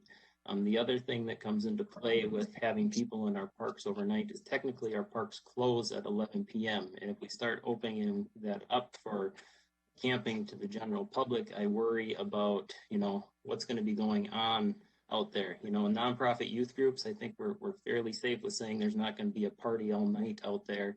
But then, you know, in the morning, if we do rent it to a private citizen, and if they do choose, and I'm not saying everybody's going to choose to do that, but just say the extreme example, everybody chooses to or this private entity chooses to go out there and party all night, and now we have a family walking through in the morning, you know, seeing who knows what went on, you know, in that campsite, because our parks do open up at 6 a.m. the next morning.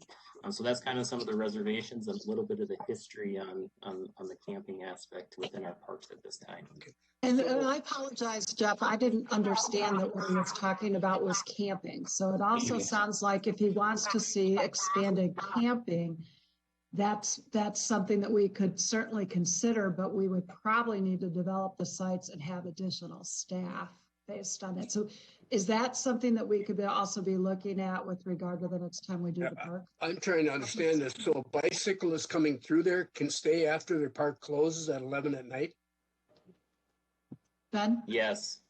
So we don't allow vehicles to be parked in the parks after hours, after 11 p.m. We do make an exception for bicyclists that are coming through. Typically, they're coming from across country. Along with the same with our canoe campsites that are found along the Sauk and the Mississippi River. We have an agreement with the DNR with those that those are only to be used by canoeists coming through the area to provide that amenity for those people that are on those routes. And it's to no cost to those people. Correct. There is no cost. How do you want us to get to a point where we're seeing competing with the privately owned recreational property? So maybe this is something that we could actually learn some more about or have additional conversation at some point in time. Yeah, Madam Chair, I think if that's shared with the Park Commission, that would be the first step to have them take a look at that. Yeah, that makes a lot of sense. Make sure they're hearing that. Thank you. That's all I have. Okay, great. Dr. Williams, did you have anything? I don't, other than a response to Commissioner Mergen about our meetings, and I you know, we have the dais expanded so you could have some social distancing in the room. Our plan originally, as you know, we were going to probably start having meetings in person in July. The one issue with meeting together is that we could have an issue on the agenda where it brings a lot of people into the room at once. So that was kind of the main concern. And we were going to allow some of our committees that don't typically have others, you know, the public coming to their meetings, they can begin meeting in person in June. And just having set that up, I really think, you know, it's got to be a board conversation, and you all need to come to a conclusion rather than me saying when we're gonna meet in person again. I think you all have different issues. You know, some may be vaccinated, some may not. Some have family issues they're concerned about. Whatever our personal concerns are come into play here. And so I was hoping at some point that the board would have a discussion, and I certainly want to get back to meeting in person too, sometime soon. Thank you. I certainly agree with that. And if we can figure out a time that we can have that conversation, and I think the respectfulness that everybody shows each other continues to be really important. That'll be great when we can. I guess I had a couple things, but I'm not going to do it because of what time it is. And really appreciate us all being able to stay very much focused through all of this. Please thank staff too for all the work that they've done. And I actually think Dr. Morris gives us some things to talk about as well. So on that note, see you all hopefully soon, and our meeting is adjourned.